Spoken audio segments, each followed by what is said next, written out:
won 7 straight, 12 of their last 13. White Sox coming off a 3-game sweep of the Halos. We're setting the table as two red-hot Chicago baseball teams collide. On deck is Cubs pregame live.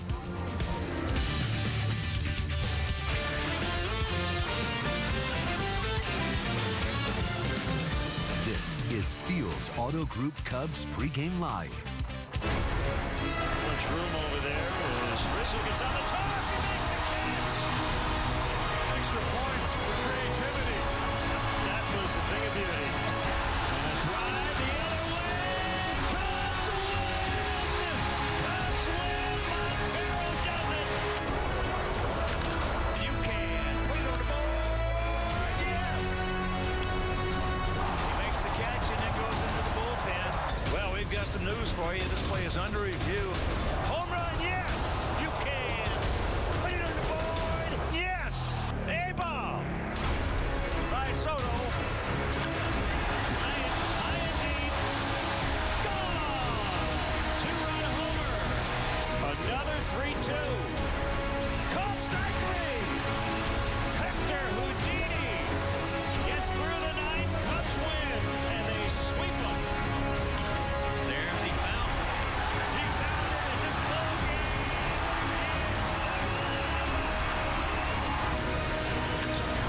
Kyle Schwarber deep to center is gone. Driven in the air deep to left, way back is gone. The Babe has done it again.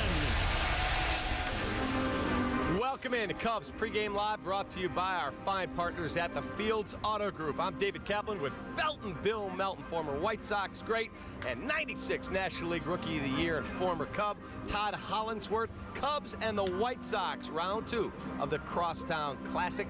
All right, Bill, let's talk about this matchup. Jeff Samardzija, who didn't think he'd be here once the trade deadline came, now coming off a couple rough starts, be amped up to pitch against his former club. You know what? I've been asked that question all morning. What's he going to be like? I have no clue what Jeff Samardzija is going to do, except for in his last 2 starts. I think he's got an ERA over 15. I've only seen him have 2 bad starts in a row, and then the third one generally been actually really good. It did the same thing with Chris Sale, 2 bad ones, actually really good. Same thing with Rodon, 2 bad ones and a really good one. So I'm kind of looking for Samardzija to pick it up in the 3rd game. Holly, you played in this series. You made a catch off Joe Crede over the wall. You hit a home run here off Sweaty Freddie Garcia. What is it like from a player perspective to take the field here as a Cub, knowing the rivalry so intense, and it matters for both teams this year? Oh, absolutely. I mean, it's a blast. I mean, you're excited to be inside this atmosphere. I mean, the one thing that really does stand out is that it's your crosstown rival, and that's it. I mean, you know, it's a National League, American League thing. Certainly there's probably some respect there, but at the same time, you're trying to beat the team that you share a town with, and it's really as simple as that. It's somewhere in between a regular season ball game, say in the National League, and a playoff game. It's not quite playoff atmosphere, but it's definitely somewhere in between. All right, time for our DraftKings pitching matchup. The aforementioned Jeff Samardzija to the bump. ERA a little over 4.5. Kyle Hendricks goes to the hill with a 3.73 for the Chicago Cubs. I'll start with you, Holly. Kyle Hendricks. This is a guy who relies a lot on location. Not going to blow you away. Samardzija, a much better package of velocity and some of his other measurables. What do you think Hendricks has to do today? Well, Hendricks is going to go back and watch the tape from the last time he faced the White Sox and the success that he had in Crosstown #1, which was the first game of that series. He pitched very well, 7 solid innings. And he's going to work on keeping the ball down in the zone, working to both spots on the plate. But the one thing that you have to remember is that changeup. Today, as we were just talking about, kind of trying to get the gauge on the wind here. It's a different ballpark. We'll see how it plays. But this White Sox team is a little bit better offensively than when we saw them the first time. So real important to keep the ball down in the zone. No doubt, as you said, fastball location will always be the key. But factoring in his secondary pitches are also going to be a plus because he's got a few more hot hitters to deal with this time. Melty, how about Jeff Samardzija? He throws 95, 96, 97. What do you expect today? Well, he hasn't had any command. That's why he's been getting hammered in the 3rd or 4th inning. He throws an awful lot of pitches by that time, and they're actually putting up a lot of runs. I think he's going to focus on the 1st and 2nd inning. That's the way they turned him around last time. Remember this happened in Oakland. He had a couple of bad starts. So I think with Jeff is more about focus, not anything about anger. I'm not throwing against the Cubs. He's embarrassed the way his last couple of starts have gone. That means a lot to a guy that's very competitive like him. He needs to get that slider over. He gets that slider over and that 2-seam fastball, and on the right-handers, he will be tough, but he's going to have to get ahead of the hitters. All right, fourth member of our team is Kelly Krull. She joins us now from the field. Kelly? Thanks a lot, Cap. We'll work on the math later. But anyway, Joe Madden didn't really know what to make of this whole crosstown rivalry the last time at Wrigley. He wasn't really sure. But when asked about it this morning, he said he has so been looking forward to coming to the South Side. He goes, it's made for great barroom conversation. Certainly how passionate both sides of town and their fans are. Just hoping his team does a little bit better this time around. Of course, having dropped 2 out of 3 on the north side. But a much different ball club right now, coming off a perfect 7-0 homestand, in which in the final game yesterday it was Anthony Rizzo, it was Dexter Fowler, and it was Kyle Schwarber, all going deep. Schwarber doing it twice, and this for him will be his first Crosstown Cup experience. We'll hear from those guys now and what they're looking forward to this weekend. It'll be fun. It'll be a lot of energy there. Just going to be excited, looking, get to stay home and go on a road trip, so it's nice. And sure, I know the atmosphere is going to be great. I'm sure the Cubs fans are going to show up and show their support for us, but we got to play some good baseball over there. A little payback would be good. They came in here and beat us, and hopefully we'll go up there and beat them. I'm really looking forward to it. I heard it's one of the better series that we'll play, and it's going to be fun. Starlin Castro, of course, no stranger to the Crosstown Series, but it may feel a little strange going up against his former teammate, Jeff Samardzija. Castro back in the starting lineup this afternoon at second base. Originally, Madden had thought he might use him against lefties in this series, which, of course, would be tomorrow. But watching him recently, thought this matchup presented some good things for the entire rest of the weekend. With the DH, being able to utilize the DH and just looking over some things, I thought it was good to get him going again today. Knowing just the subplot from yesterday, knowing that I was going to do that today, that's why I wanted Johnny in that game yesterday, to get Johnny on the field, because I knew that Starlin's going to be on the field for several days in a row now. So it worked out perfectly. Johnny got his APs, got a couple defensive plays. Starlin had a pinch hit, got a knock. Now he gets to play for a couple. It's the middle of August, and we're playing some actually pretty fresh guys out there today, which I like. I mean, Starlin should be fresh, Dino's fresh, Montero's relatively fresh, Schwarber as a DH should be fresh today. I kind of like that, and I got to try to figure out how to do something creatively with Riz possibly, and KB, and even Addison. We're laying a lot on Addison's shoulders right now, so I got to be cognizant of all those things. So Joe trying to be very thoughtful as to getting guys their breaks when he can. Obviously a very hot day this afternoon here on the south side, but he's very anxious to see what Starlin Castro does now, having had a couple days off. And I know all of these guys that have been here with Jeff Samardzija as part of their team are very much looking forward to facing him this afternoon, Cap. So it should be a good one. Slaters was always cool. All right, thank you, Kelly. Let's talk more about Jeff Samardzija, guys. Both of you played for multiple major league teams. When you left the Dodgers and the first time you played him, do you remember that game? Were you more amped up? Or, nope, I just kept it as one. Oh, that's a great question. You absolutely are, but I think that, what ends up happening in my circumstances, I played the Dodgers right away after being traded from the Dodgers to the Colorado Rockies, and I played them within a month. So, sure, I had some pent-up hostilities, and I definitely wanted to get them back, and I had a pretty good series, if I remember correctly. But that being said, there's a little bit more space in between on this story. Jeff left here. He went to Oakland. Then he comes back through Chicago, obviously through the south side. I don't know if it's nearly the same. I mean, yeah, there's definitely an edge, but I think Bill's point's actually probably a little bit more valid in that I think somebody coming off 2 bad starts is a lot more dangerous than somebody who's trying to get back at a former team. How about for you when you left the White Sox? They trade for you and Bobby Bonds, and you're out in Anaheim. I think it's a little bit different than back then. There was only trades. There wasn't any free agency most of the time. I think it's so common right now. I don't think it means a lot to hitters or anything. I was a bit of a wreck because I had to face Wilbur Wood. I couldn't hit Eddie Fisher's knuckleball anyway, never mind Wilbur Woods. So it's kind of more of an awkward situation now with interleague play and all of that. I don't see it being that way because players cross paths all the way through their careers. We didn't, so I thought it was pretty strange. All right. We have got to take a timeout. We've got so much more to do here on our special hour-long pregame show. Cubs manager Joe Madden will join the panel. Plus, we'll have lineups, keys to the game, key performers, and a whole lot more. Cubs pregame live here at U.S. Cellular Field. Cubs and Sox teed up at 3. We'll be right back.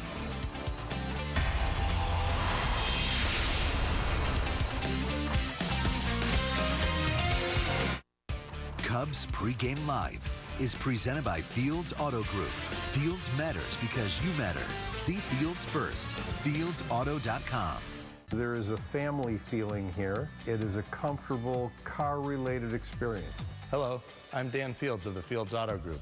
We simply treat people the way we want to be treated. Whatever we bought, we wanted to buy it from here. You're going to feel good about the purchase. They're going to stand behind it. The service is beyond what you'd expect.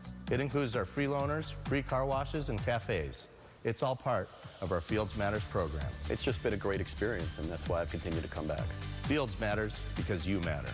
We're a Fields family, absolutely. Sonic hot dogs are so great. If you had to pick your favorite, which would you say it was? Oh, I can't do that. If I forced you to pick asking a parent to pick between their favorite children. If you had to. Actually, I had to pick. I'm forcing you. Chicago dog. Okay. Boom. Yeah. There you go. Because See? It doesn't get all mouthy at bath time, you know, because it doesn't repeat everything I say right back to her mother. I mean, what is the point of that? With 6 great flavors starting at $1.99, Sonic is America's hot dog headquarters. And don't forget our half-price shakes after 8 p.m. This is how you Sonic.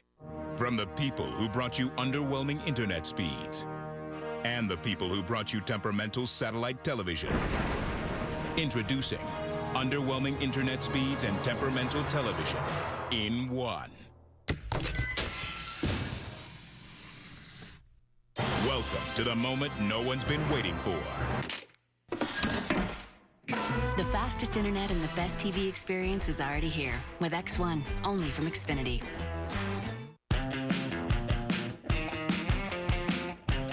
However you do sports, however you do fun, however you do summer, do it at Sports Authority.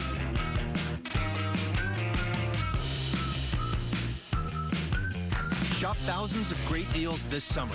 Sports Authority.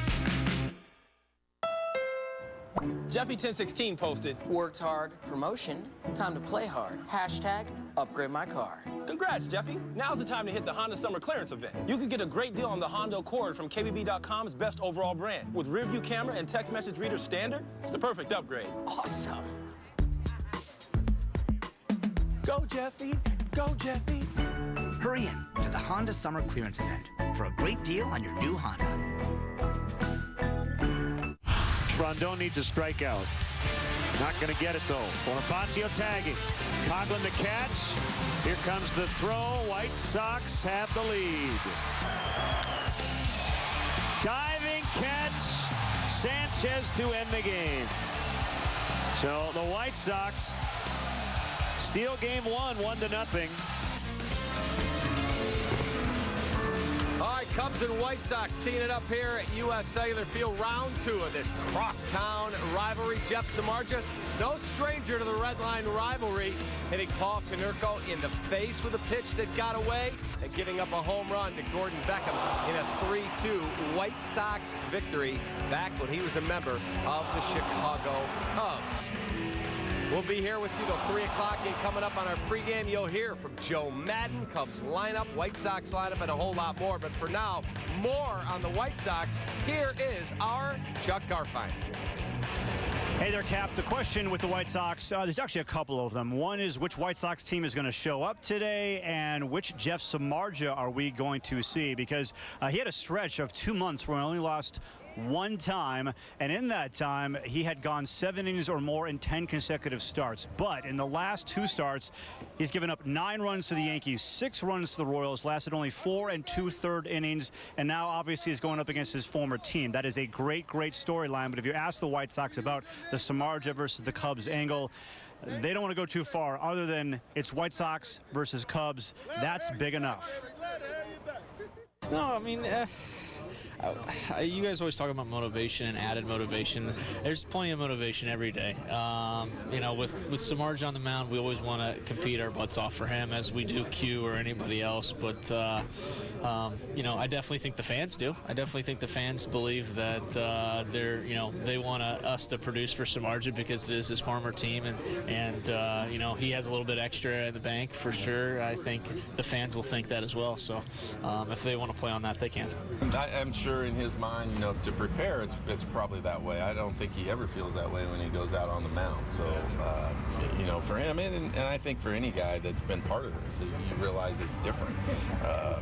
You know, I know it's different. You know, even when they were fake games, they were important games. I think everybody wants to win these games, and I think they want to win them just as bad as we do. And I don't, you know, saying that isn't going to really change anything because we all want to win the game. So it's important. It's a great atmosphere when, you know, both teams are going at it, and you know, we're ready for it. Well, the White Sox are wearing their 1959 World Series throwbacks today, honoring the late, great Minnie Minoso, who passed away this past winter. All players and coaches will be wearing Minoso's number 9 jersey. And for Cubans like Jose Abreu and Alexi Ramirez, who idolized Minnie, it's an extra special day for them. Especial para mí it's an honor for me, especially, and a privilege. I would want to wear this jersey, you know, the whole season. It's good because that's an honor for us and an honor for Minnie. I don't remember him playing because I was too young, and but they always told me about his legacy, how he played here, what he did here, and when I came to the U.S. and I have the opportunity to meet him, it was a special moment because all the background that my fathers told me about him, I couldn't realize it when once I met him. He was a great person. He was outstanding with me, and you know, it's an honor when you're able to be around as a person as him. And how about this for symmetry? Literally 2 hours ago, the United States reopened its embassy in Havana, Cuba. John Kerry was there representing the United States, so Cuba on the mind, not just on the White Sox, but it should be for everybody in the United States with them reopening that embassy down in Cuba. Minoso's teammate, by the way, Billy Pierce, also being honored today because he passed away just a couple of weeks ago. It's been a rough year on both sides of town, losing great legendary players. So White Sox and Cubs. Sox have won 3 games in a row, facing the Cubs, and they, as we all know, they only gave up 4 runs to the Cubs at Wrigley. We'll see how the pitching staff does here on this side of town. Cap, back over to you. All right, Chuck, thank you very much for the knowledge on the White Sox perspective. Let's talk about Kyle Hendricks. We'll start with you, Holly. Kyle Hendricks, not going to blow you away. It's all location.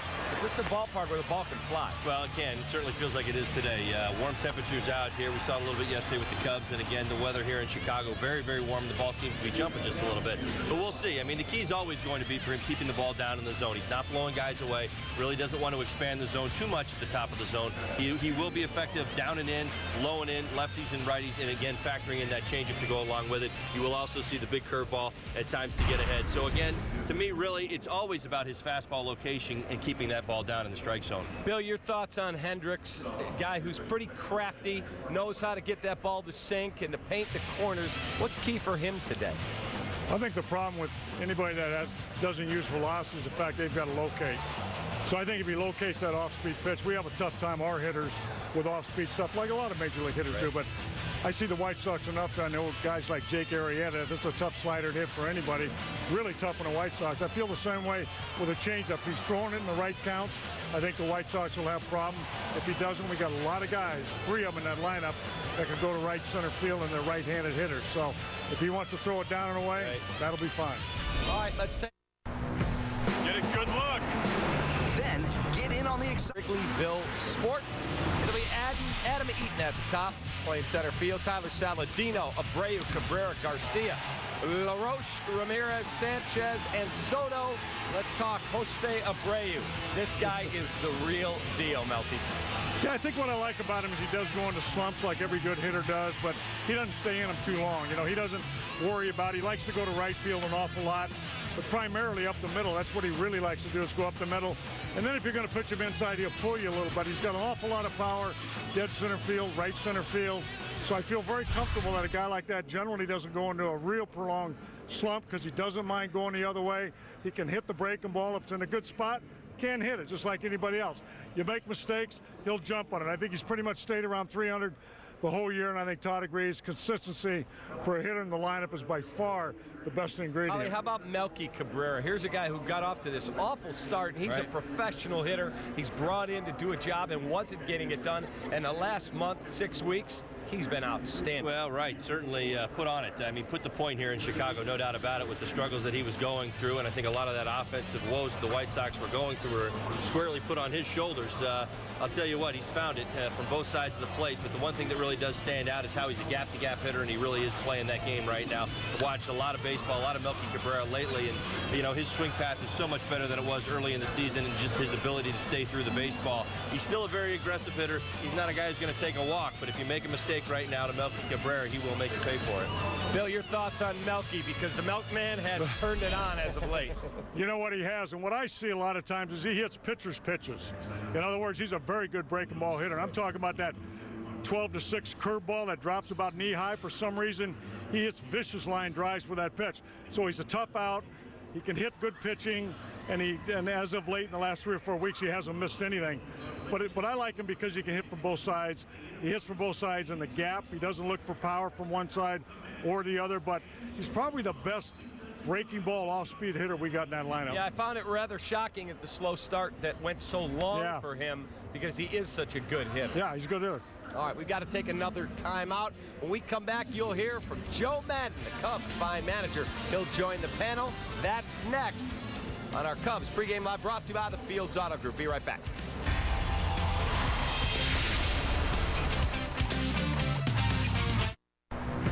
Get a good look. Then, get in on the excitement of the last of our 2015 models during Nissan's Bottom Line Model Year-End event. Choose Ultima with 0% APR for up to 72 months. Shop ChooseNissan.com. A strong business needs to be connected. The right location will provide everything a company needs to grow. Elk Grove Village is home to a community of over 3,600 companies. It's surrounded by highways. It's freight rail served. And its next-door neighbor is the world's busiest airport. So when it comes to being connected, we have options. Elk Grove Village. Makers wanted. This Cubs injury report is brought to you by ATI Physical Therapy. Taking physical therapy to a higher level. Ask your doctor about ATI Physical Therapy. Get there.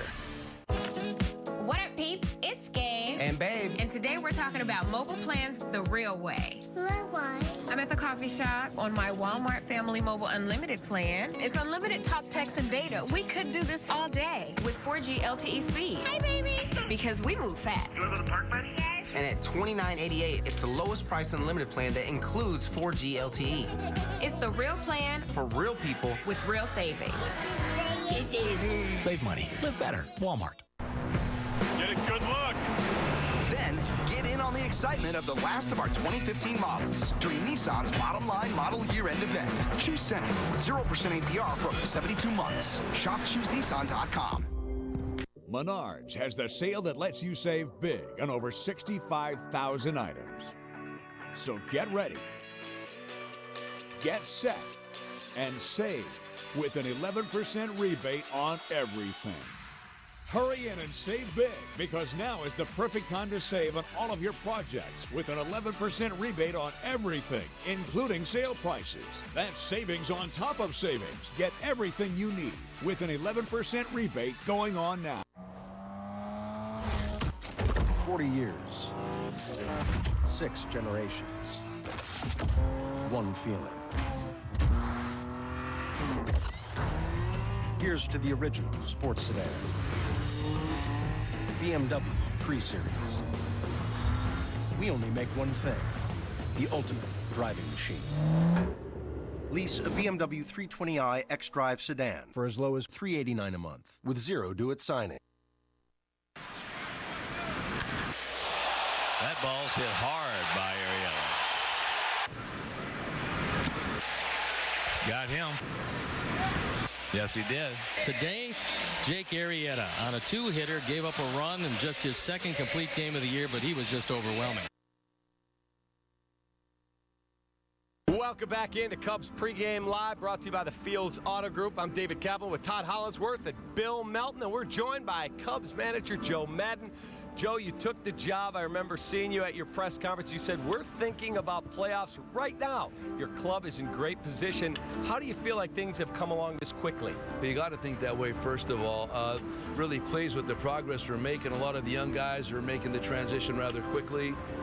We've gone through some problems this year. They've had their issues. However, our guys come to play every night. The pitching's been outstanding. I think the big thing is our defense has tightened up a lot. So I think nobody really talks about that often, but I think our defense has made a big difference. Well, Joe, you think back to spring training expectations. Every team talks, hoping to get to the World Series. We can do some things this year, but the one thing that's unique about this Cubs team is guys like Addison Russell, Chris Bryant, Schwarber. These guys have stepped up and not only done what's maybe been required of a young man, they've taken on extra incentive. We found him in the outfield. Right. One guy's playing left. One guy goes from second base to shortstop. Right. Could you see that coming in spring training with these guys? Well, again, yeah, kind of, but I didn't know Schwartz could play left field. I did not know that. I know that Addison's a good shortstop, but Starlin had been there previously. Even KB at third base, that was an unknown. Mm-hmm. I heard a lot of different things about that. Part of it was the throwing, but their work has been exemplary. I mean, these guys really work every day. It's outstanding to watch them. Our coaches have done a great job with them. So am I surprised? Not necessarily. I'm biggest surprise Schwarber's that comfortable in left field. Right. Also, Schwarber's done a nice job behind the plate when we put him back there. Again, I'm always going to go to defense. I love defense. You got to catch the ball. Everybody focuses on hitting all the time. But we pitch really well because we're only giving up the required number of outs. We're not giving extra outs because we're not making plays. And I think a lot of these guys have really exceeded expectations there. Joe, let me ask you this question about the American and the National League. In the American League, you're with Socha. You're with Tampa Bay. What is the transition you have to make of going to National League Baseball as far as bench players, substitution? What is the biggest difference between the American League and the National League? Yeah, I think I spend more time pre-game really trying to figure out the game with all the moving parts like you're talking about, the pitcher having to hit. And right now we're doing different things defensively, substitution-wise during the game, which also creates more thought. We've been playing with a four-man bench primarily. Again, so you have to be careful when you pinch hit. You got to save people. I really believe there's just a little bit more to think about on a daily basis. Managing a National League game over an American League game, I find it really entertaining. Personally, I kind of like it. You hear all this talk about going to the DH in both leagues. I really hope that doesn't happen. I like the National League game a lot. I think if you're a fan, a big part of our game is the intellectual component to it. And I think this side of it, the National League side, really creates more of that. So I think if you're a real fan, to really root for a National League team and be involved in the game on a daily basis really brings out the best in a fan, too. Joe, when you ask baseball people, tell me about Joe Maddon, they go unconventional, phenomenal manager, front runner for manager of the year. But one of your players the other day said something to me. He said, you guys just hear all the funny stuff and the anecdotes. He holds us accountable behind closed doors. You just don't get to see it. Is that an accurate way to talk about you? It's nice what you just said, but I've been doing this for a while. Not only just on the major league level, but the minor league level. Bill and I share a spring training in 1976. So I've had a lot of really good mentors. I really have. Growing up in the Angel system back in the day, man, they were just loaded with really good coaches. So what you're seeing right now, I got this T-shirt underneath there that says "Do Simple Better." I'm really a big proponent of that. I think everything gets, the game today with all the numbers, sabermetrics, et cetera, it has a tendency, the potential to become convoluted. I really want to reduce it. So you might say I do all these awkward things or crazy things, but believe me, when we walk out of that clubhouse on the field, we can't be more simple. I think we're the most simple team in baseball, our concepts and what we try to get done. So anything you might have said nice to me right there is rooted in the fact that I grew up in the Angel organization in 1976. Well, let's talk about this team right now. I mean, you look at the offense here in the second half, it's been an awful lot better. But the one thing that, continues to come to my attention is how collective it seems to be. Guys have gone through some slumps, but when they went through that in the first half, it was almost like Addison and Chris and, some of the younger guys were kind of doing the slump thing together at the same time. We see them here in the second half. We look at the lineup. There's been production from top to bottom. It's been a lot better, but once again, collectively doing it. Yeah, and a big part of that is all of our guys kind of went through that moment where we're chasing pitches out of the strike zone. If you want to talk offense, I mean, I think Schwarb's talked about the last couple of days where he did not hit for 2 days. He's just talking about him swinging at bad pitches, and that's what it comes down to. Everybody wants to change their mechanics when they have a little bit of a rut. Primarily, most of the time, it's because they're out of the zone. They're swinging outside the zone, and if you could at least get back to that point, you're going to start hitting better. So my point is, I think all of our young guys have gone through the chase mode. We're getting back to more organized strike zone, and that's why you're seeing better production. The one question I've always wanted to ask about Mike Sosa, of course, you were under him. You were his bench guy. He's one of the best in the American League, no question about it. Did you take a lot away from him? Yeah, I did. And Socha and I thought we worked really well in concert. Plus, we had Buddy Black on that staff and Ron Rennick. It was really an incredibly talented staff. Yeah, Socha and I, we would talk daily. And and I've talked about this a lot, and I still say it often here, is that you don't play, the game you play should be the same game every day. And then by the time you get to the playoffs, you don't have to change anything. In other words, in spring training, I want our guys to play hard on March 15th, because here comes June 15th, I want the same game. And then here comes September 15th, I want the same game. And then all of a sudden you're in a playoff situation, let's go play that same game. That's the one thing Socha was really good at, I thought, was to impress the fact that every time you show up, you should have mentally in mind to play that same game, not try to do more, don't try to do less. Let's play that same game. And when you get to the playoffs, man, you can go out there a lot more comfortable without any angst and continue to play that same game you played all year. Cub fans keep saying, I'm in love with this team. I like how they play, they hustle, they do this. And then I hear fans go, I'm afraid. I don't know what's going to happen, what's around the corner. What's your message to your players, to your fan base about that? Just worry about Friday. It's Friday.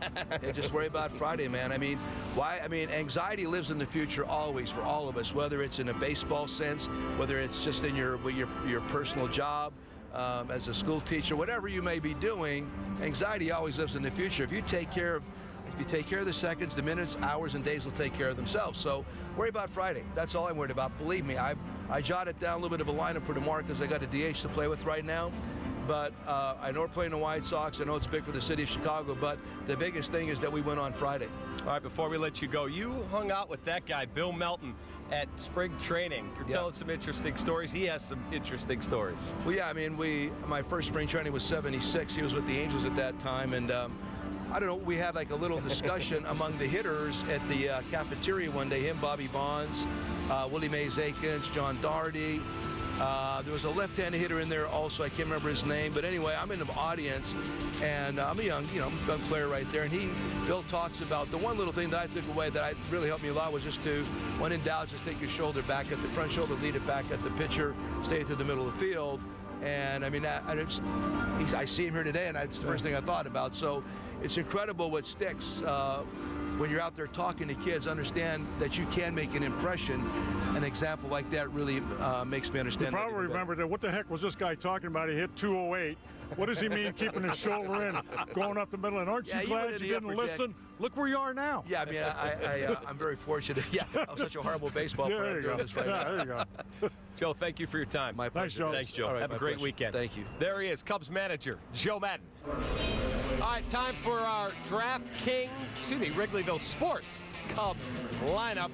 And it looks somewhat familiar. Fowler is in center. Schwarber will DH today in the American League ballpark. Coughlin, Rizzo, Bryant, Montero, Denorfia, Castro, Russell, and Kyle Hendricks will take the ball for Joe Madden's Chicago Cubs. Let's talk about Kyle Schwarber. Bill, I'm going to start with you. This is a guy coming in here who's a pretty hot hitter. 2 home runs yesterday. What's your take on Kyle Schwarber? What do you expect to see?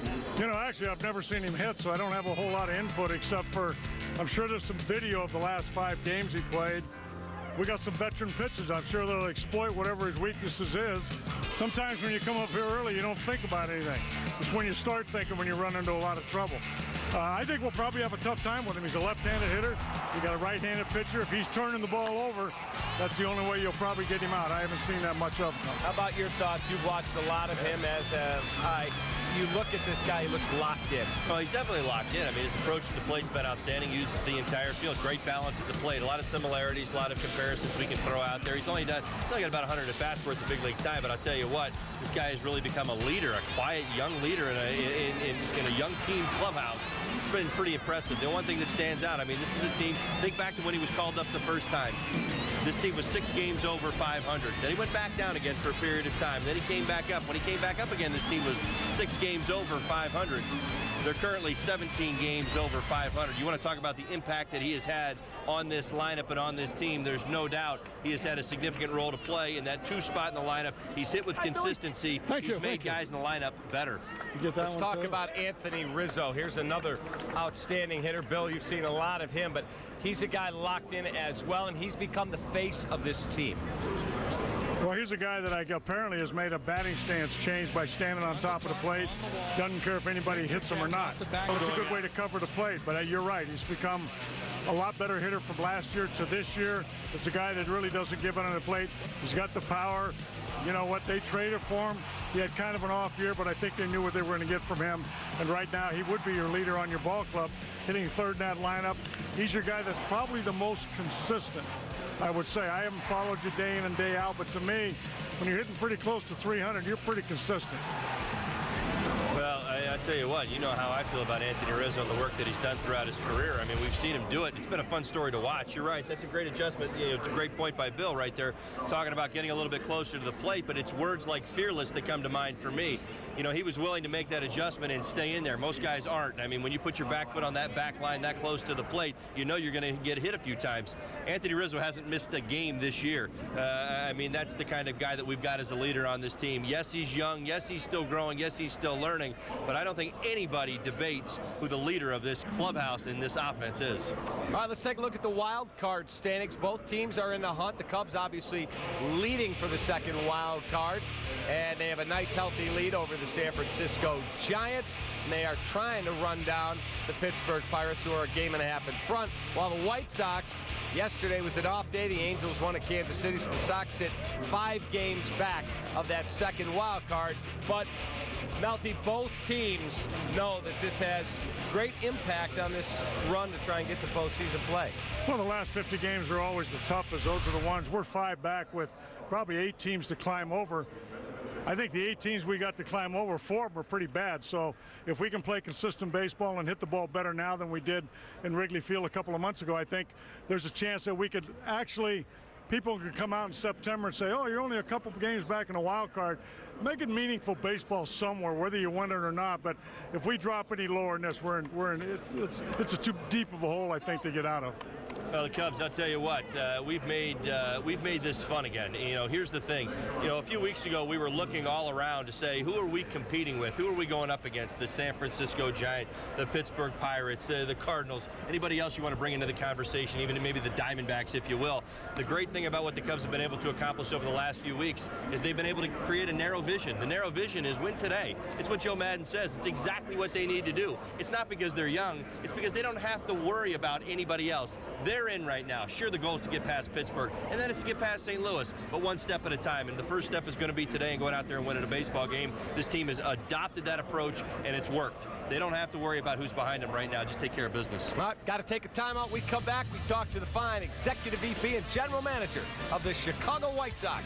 Rick Hahn joins us here on set next.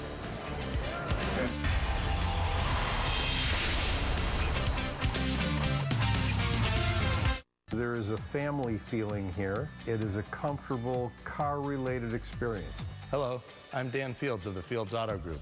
We simply treat people the way we want to be treated. Whatever we bought, we wanted to buy it from here. You're going to feel good about the purchase. They're going to stand behind it. The service is beyond what you'd expect. It includes our free loaners, free car washes, and cafes. It's all part of our Fields Matters program. It's just been a great experience, and that's why I've continued to come back. Fields Matters because you matter. We're a Fields family, absolutely.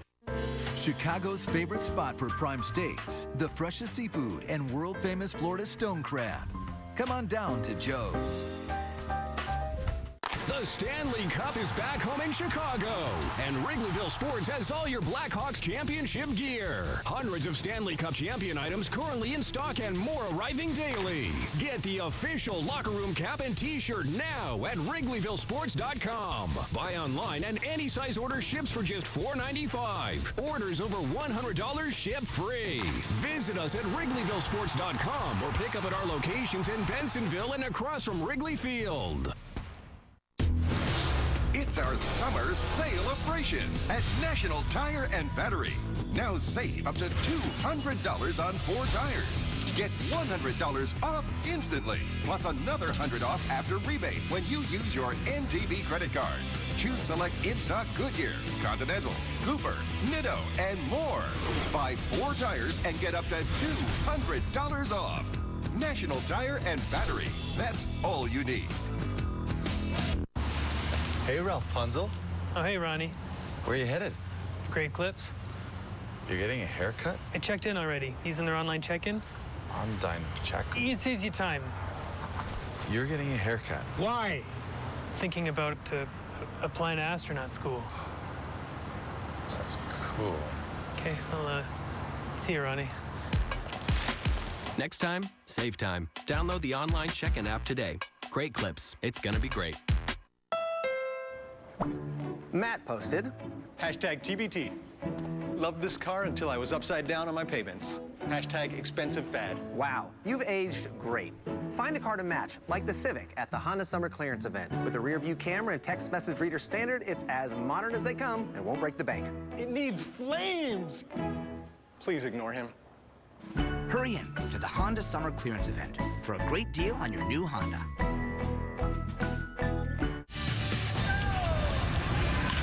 There's, he found it. He found it. He found it. He found it. He found it, and this ball game is over. Most walk-offs this season. Welcome back. Time for Built for Business, presented by Comcast Business. We look at Avi Garcia's walk-off magic. A Major League best 4 walk-off winners this season. By the way, as far as walk-off wins go, Cubs have 11, White Sox have 9, but Avi Garcia best in all of baseball. White Sox GM Executive VP Rick Hahn joins us on set. Thank you for taking time. It's always a fun series. I wanted to ask you about Melky Cabrera. He got off to a slow start, but he's been outstanding the last 6 weeks. You know, Melky has been fantastic for us. Having that switch-hitting bat in the lineup to take a little pressure off some guys, help with some matchups, and even beyond what he's been doing on the field offensively, he's been fantastic in that clubhouse. He's a high-energy guy. He keeps it loose in there for guys and really has fit in very nicely. I think it was a little tough for him initially, him coming out of the gate struggling like a lot of the guys offensively, for him to really find his rhythm in the clubhouse until he was producing on the field. But now he's clicking on all cylinders in both regards. We're real happy to have him. Well, Rick, the question I get asked an awful lot is about Adam LaRoche. I got played against him, played with him. Highly productive player in the National League. Has had a rough time transitioning to the American League, no doubt about it. What have you seen? What have some of the conversations been? What's he been dealing with this year? You know, you can point to a lot of different things as the potential cause for why he has struggled, whether it's because it's a new league, a new role with the DH, new city, gelling in the new lineup. In the end, the talent is still there. The bat speed is still there. He's hit into some bad luck from time to time, and he just hasn't been able to get on that roll. Early in the season, we had so many guys struggling, and Adam, as a leader and a veteran bat and a guy who was brought in here to produce, I think felt a little bit of added pressure perhaps on top of his shoulders to be the one to pull out of it. Luckily, a lot of other guys have pulled out of it, and hopefully Adam's not too far behind that. This guy's a professional hitter, as you know. He's got a long track record. Historically, for whatever reason, he's been better in the second half, so hopefully brighter days are ahead for him. Yeah, my one question is this, and that's, when you really look at this ball club, Rick, you're looking at a conscious effort to improve that defense. That's why you got Saladino. That's why you have Sanchez out there. It's really turned the ball club around. I know hitting's the hardest thing to get in the world, but talk a little bit about people kind of, the fan base kind of think, why didn't you make any moves with the All-Star break? I wonder if they're aware that you can do a lot of stuff after July 31st, because there is a lot of players that show up on that. Yeah, and right now we're in the waiver period where Right. basically every player has to enter through waivers in order to be traded. Each day you get a list of guys. We're monitoring that just like every team in baseball. We've put in a few claims, but obviously nothing that has led to a transaction. Our approach this August was similar to what it was in July, and that is if we can find pieces that make us not only better in 15, but ideally in 16 and 17, and more of a long-term fit, we'll be able to continue the process we began back in the middle of 2013 of getting us in a position to contend on an annual basis. Thus far, we haven't been able to find anything that makes sense for an extended period of time without putting a dent into what we've built on the minor league side. So we have been hesitant to pull the trigger, but we're still looking and there's still time. That was when you guys grabbed Alex Rios. He's out there. Yeah. You go, whoa, we got him. You didn't have to give anything up. You just take the money. That's the risk if you try to block somebody. But that was a long-term play. Absolutely. With Alex, it only cost us money. At the time, we had that economic flexibility, as perhaps we do at this point, too, going forward. And it was the right fit for very low cost other than the waiver fee. If we find something like that, absolutely we would jump on a move that, again, fit from a longer-term perspective. And we'd even be willing to dip into our prospect base if need be for the right long-term fit. Leading right up to the deadline, obviously it's going... Taking a little longer view, going back to end of June through the trade deadline, we had the second best record in the league, right behind New York and up there with Pittsburgh. That made us feel like we were starting to roll on a more consistent basis, more similar to what our expectations were entering the season, as well as what some people outside the organization felt we were capable of entering the season. Leading right up to the deadline, we went on that run where we won 7 in a row. That led to us flirting a little bit with potentially some short-term rentals to try to give us a shot in the arm. But at the end of the day, the cost just wasn't worth it to what it would have done to our system for a 2-month rental. So we're going to stay diligent about those longer-term fits, and if we need to reach into the prospect base to make it work, we will. Rick, tell us about the progress of Carlos Rodon. I mean, young guy at the major league level, going through some of the bumps. I mean, it's kind of been an interesting story from my perspective. I watch him a lot. Some great outings and some not so great outings, but this kid clearly has a bright future. Yeah, we're thrilled with where Carlos is right now. I mean, you got to keep in mind that 14 months ago, he's pitching against Wake Forest instead of against the Anaheim Angels. That last outing obviously was superlatives, shutout innings again, 7 shutout innings, 11 punch-outs against a team contending for a postseason berth. And although it hasn't been consistent at that level, it shows you a glimpse of what he's capable of doing. He is still a work in progress. We're developing him at the big league level, but in terms of what he's been able to do in terms of taking the ball every 5th day, developing that changeup, getting used to that pro routine, that pro workload, we're thrilled with where he's at now, and we think it bodes real well for his future going forward. You actually have to look pretty good at Nate Jones. Here's a guy that went through not only back surgery, I was lucky enough to go through that. It's miserable. And then Tommy John surgery. And here's a guy coming throwing 98 miles an hour. This is really got to pick your feelings up about that bullpen in the future. The bullpens are tough to predict going forward. We felt we were in a good position heading into the deadline from a bullpen standpoint. But anytime you can add a late inning option like Nate Jones to help solidify the back end, take a little bit of pressure over the guys who've been doing their job for the last several months, it helps ease the pressure all around. It's like making a trade. It's in some ways like making a trade. Nate's a good guy to have back. He's a good part of our future going forward to help solidify the back end of that pen, and it's really a testament to his own work ethic that he's back here now and performing at this level. It's just remarkable. Last one for you. You grew up here. I grew up here. He played in this rivalry. He played in the exhibition part. The rivalry this weekend for the fan base, what does it mean? Or it's just 3 games? From a baseball standpoint, from a performance standpoint, it's just 3 games against a real good team here, a team that's contending for a postseason option, and we get to measure ourselves up against them and see whether we belong in that mix, just like similar to the Anaheim series. The fact of the matter is, from a baseball standpoint, our games against Anaheim, who we're chasing for the wild card, are probably a little more important than our games against the Cubs. However, from an atmosphere standpoint, from an excitement aspect, from the buzz you feel in the ballpark, from the fact that my kid and my dad came out, took the L down here to be here today, there's that added level of excitement from an emotional or a fan standpoint, and we all enjoy it, and I think the players enjoy it. But it is just 3 games, and probably not as important as the 3 we just played in reality. Thank you for your time, and best of luck to you the rest of the way. I appreciate it. Thanks for having me, guys. There he is. Good friend of the show. He's Rick Hahn, Executive VP, General Manager of the Chicago White Sox. We'll play Know Your Opponent and get Holly and Bill's keys to the game right after this.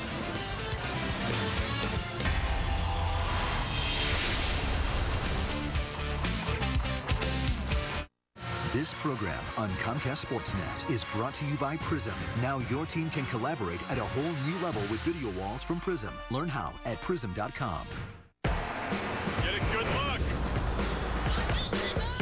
Because this is the last you'll see of the 2015 Nissans. Now's your final opportunity this summer to get in on the excitement of our 2015 models during Nissan's Bottom Line Model Year-End event. For a limited time, choose Rogue, now just $194 per month, or get 0% APR for up to 60 months. And get a good look at the totally redesigned Murano. Shop your local Nissan store and choose Nissan.com. Nissan, innovation that excites. It can be hotter than Death Valley in your attic. Take these boxes. They're not only perfect for storing old yearbooks and pictures, they're also a perfect food source and nesting material for roaches. That's why I use the latest scientific methods. Orkin, pest control down to a science. Our job is to fly. The sky is our playground. Precision is an obsession. Timing is our safety. Our watch is a Breitling. Breitling, instruments for professionals. Available at Rasny Jewelers.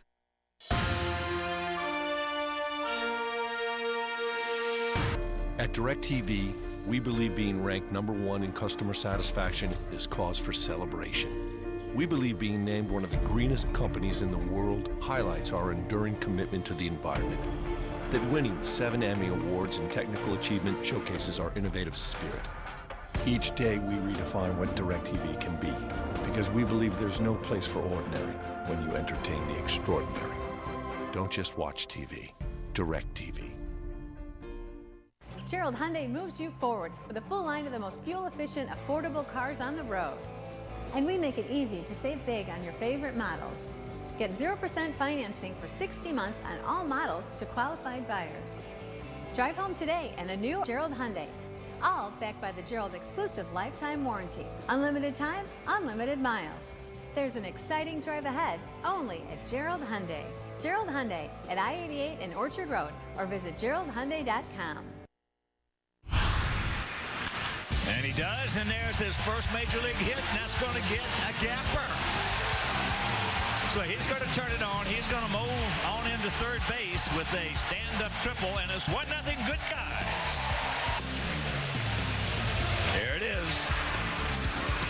He gone. Chris Sale, 7+ innings, gave up just 6 hits, the 1 earned run, 1 walk, 10 strikeouts.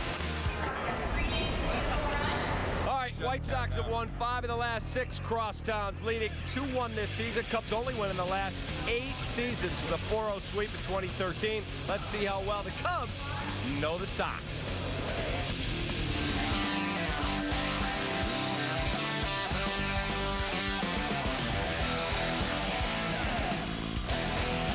I think you're going to get this one. I have a hunch you're going to get this. What is, who's Mr. Cub? Oh, Ernie Banks. That's a good one. Next one. Yeah, that was way too easy. Cap, you got to do much better than that. All right, Clayton, in 2002, Jeff Samardzija finished 2nd for the Indiana Mr. Football Award. Do you know who won the award that year? 2002? Man. That might have been me. 2002, Jeff Samardzija was the runner-up for Mr. Football in the state of Indiana. What current major league pitcher actually won that award? This guy right here. I'm a new guy. Where's he at? Clayton Richard, right? Very good. Yeah. I heard it on TV the other night. I was cheating. I was inside. I wasn't outside, and I heard it on the TV. And the Cubs lead. What former Cubs pitcher once hit Paul Konerko in the face with a pitch? God, one good-looking dude. I'm not quite sure who it was, but I believe Paulie dove in on a splitter that he thought was a hanging slider. So that'd be me, and I apologize for that to all Chicago fans. You were behind the plate for that, weren't you? I mean, we're not trying to hit anybody in the face. We're not trying to hit anybody in the face, but it's unfortunate. But I remember that it was a splitty from Jeff Samardzija. Okay, Chris, in 2011 in a Cubs-Sox game, Ozzie Guillen kicked the catcher's mask of which Cubs player? I have no clue. I'm not very good when it comes to sports trivia. Okay, in 2011 in a Cubs-Sox game, Ozzie Guillen kicked the catcher's mask of which Cubs player? Giovanni Soto. He knows his stuff. He remembers. What member of the Cubs is a former Rookie of the Year, Chris Coghlan? I got to say Chris Coghlan. Yes, well done. The Marlins, yeah. 2009. So you got that one, too. Yes, yes, yes. 1979, the White Sox held a promotion celebrating the destruction of what kind of music? Oh, I don't know. What kind of music was back then? Disco? Very good. Oh, that was a guess. Got I knew him the other all. ones. That one was a guess. All right, there's some of Do You Know Your Opponent? How about this one? Giovanni Soto and Jeff Samardzija, one of only 2 combinations in a battery that have played on both sides of town in this rivalry. J.C. Martin and Juan Pizarro, the others. Time now for key performers and keys to the game. Bill, your key to the game. Well, I'm going to start with mine's reboot. No question about it. Jeff Samardzija's really going to have to step up. He's had a couple of bad games. That's really not like him because he had about 4 or 5 in a row that were just outstanding. He just needs to reboot, focus, execute his pitches. I think he can make it tough on the hitters. Yeah, I'll take it a step farther, really. I think it's the same key, and for me, it's split vision. It's, talking about Jeff Samardzija splitting his slider. The Cubs have been on the fastball of late. They've been doing a lot of damage against it, putting together a lot of at-bats, taking their walks. You talk about his struggles. Those secondary pitches are going to be big for Jeff. If he finds the middle of the plate, he will get hit hard today. But if he's got that splitty and that slider to go along with it, and he's getting swings and misses, he can be a little bit more effective. So that's going to be the challenge for the Cubs. Yeah, be a real interesting challenge. So your key is reboot. Reboot. Split vision. Split vision. We'll see who was right, who was wrong. Maybe they'll both be right. You never know. Time for key performers. You beat me the last game. You get to go first. All right, I'm going to go with Dexter Fowler. He's been really swinging it. He's maybe the one guy we haven't done enough talking about. He really does deserve an awful lot of credit for what he's done here in the second half. 900 OPS, over 900, 20 runs his last 25 games. Been getting it done both sides of the plate. My guy today. Belton Bill. Well, I'm going to have to go with Jeff Samardzija again. This is a guy that really just needs to execute. I haven't seen him have 3 bad games in a row. I hope he doesn't have one today. I think he's more focused. I think he knows these Cubs hit are a little bit better than people realize. So I think he needs to refocus, and I think today's the day. All right, I'm going to go with Anthony Rizzo. He's been locked in. He is the leader of this club, and they come in here on a mission, having won 7 straight. They're playing really good baseball, 14 of 16, 13 of 14. So I'm going to go with Anthony Rizzo to have a big day today, but wouldn't be surprised to see Chris Bryant also play very, very well. Ball was jumping here. Very quickly, the way the ball was flying in batting practice, high-scoring game or low-scoring? Well, it's a tough call because you know what? If we're throwing the ball good, you won't score much.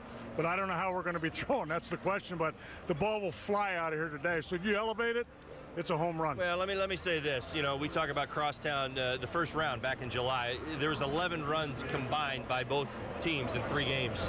It'll be around 18. That's certainly what I feel. I think there will be more offense. The White Sox and the Cubs have been better offensively. The matchups are a little bit different, and it's that time of year where hitting sometimes beats the pitching as guys are fatiguing just a little bit. I think there will be more offense in the series. All right, Todd, Bill, and I will be back for the post-game show from our CSN studios. Cubs and the White Sox, game 1 of a 3-game series that'll close out interleague play for the Chicago Cubs and for the White Sox. We will hand it off to the great voices on Cubs television, Len Casper and Jim DeShays. They will take it away. We will see you on the other side of the ballgame.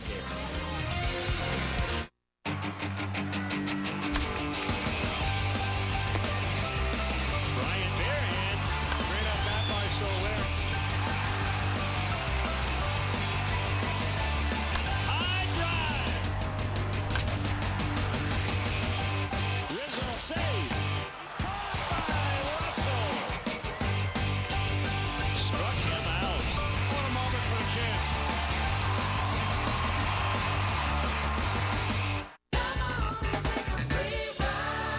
Free ride is on. Get 0% financing for 72 months for qualified buyers, so you're free from interest for 6 years. That's on every 2015 car, SUV, and truck, so you're free to choose. Plus $1,000 bonus cash direct from Ford on cars and SUVs, so you're free to save. Interest-free financing on every 2015 Ford, plus $1,000 bonus cash on cars and SUVs. Hurry, the Ford free ride ends soon at your local Ford dealer.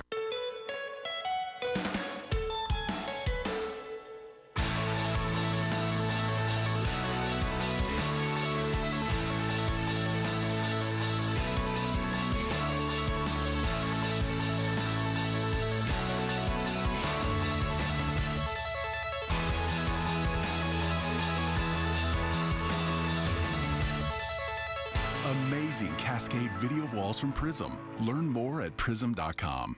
What up, peeps? It's Gabe. And Babe. And today we're talking about mobile plans the real way. Why? I'm at the coffee shop on my Walmart Family Mobile Unlimited plan. It's unlimited talk, text, and data. We could do this all day with 4G LTE speed. Hi, baby. Because we move fast. You want to go to the park, buddy? And at $29.88, it's the lowest price unlimited plan that includes 4G LTE. It's the real plan For real people. with real savings. Save money. Live better. Walmart. Busy. It's worn like a badge. Coming in early, staying really late. When did leaving work on time become an act of courage? Sometimes it takes a fearless choice to wake people up. Can a CUV provoke change? You have no idea. Introducing the all-new Hyundai Tucson, the official pace car of living.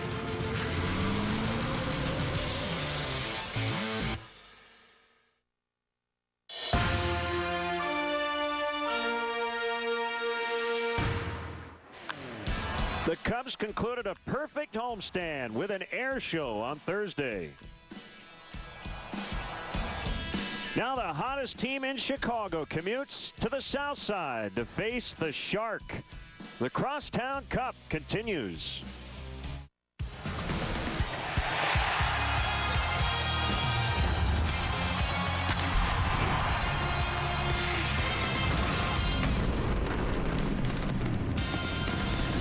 It's a hot day here in Chicago as we kick off the second weekend of the Crosstown Cup. Here on Comcast Sportsnet, the Red Hot Cubs take on the White Sox from U.S. Cellular Field.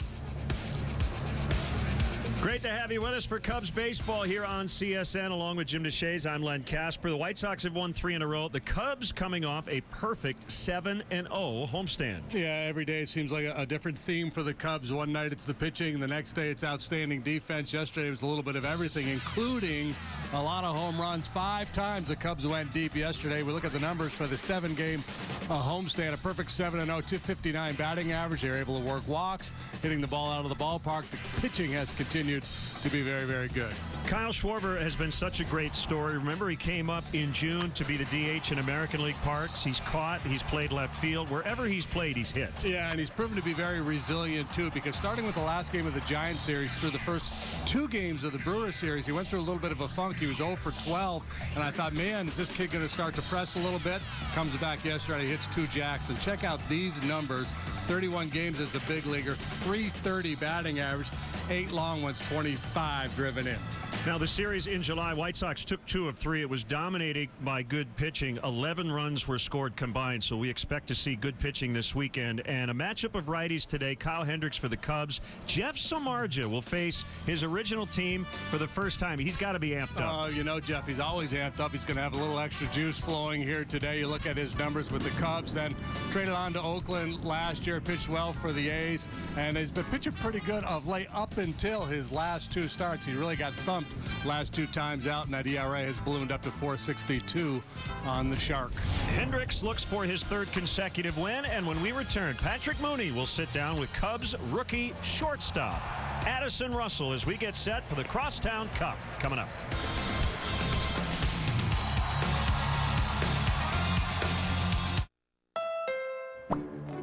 Tom posted. Dogs grew, car didn't.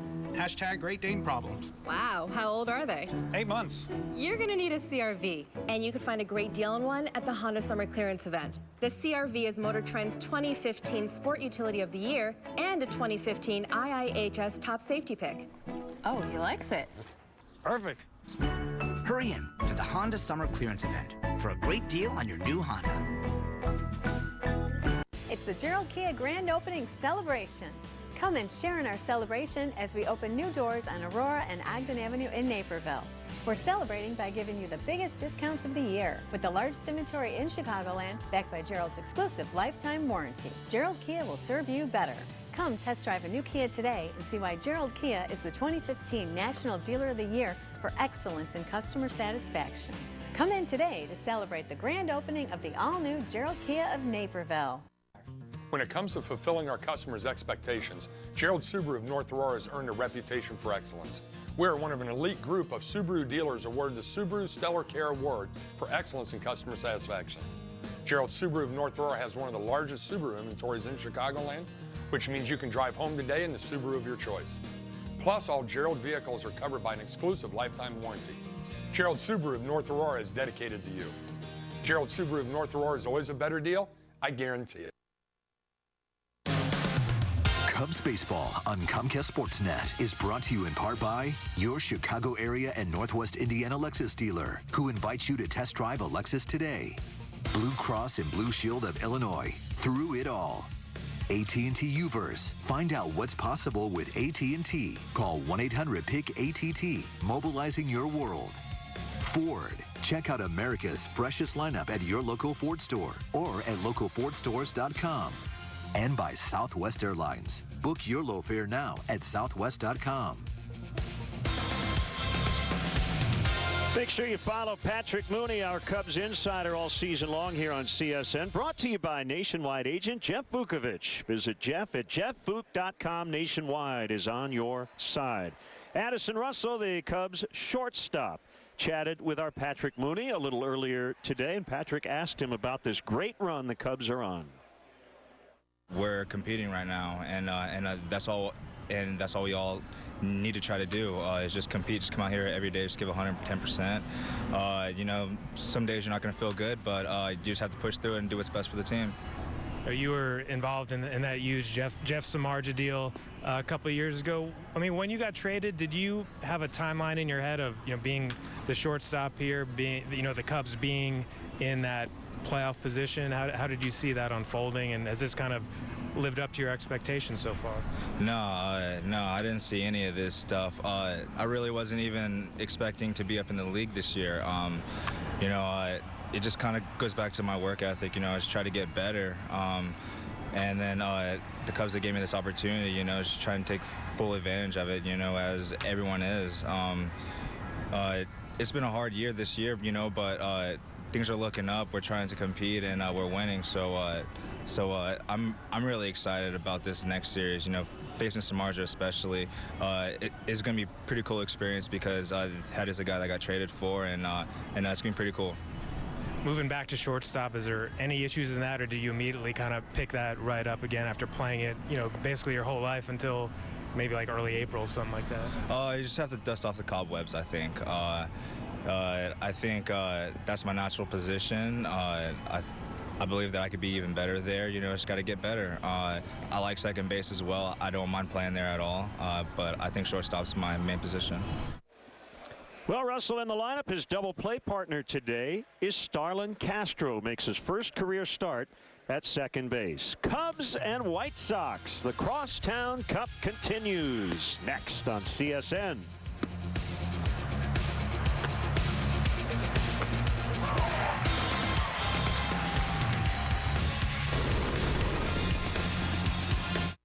It's a golden opportunity to discover the leading-edge connectivity of the Lexus ES.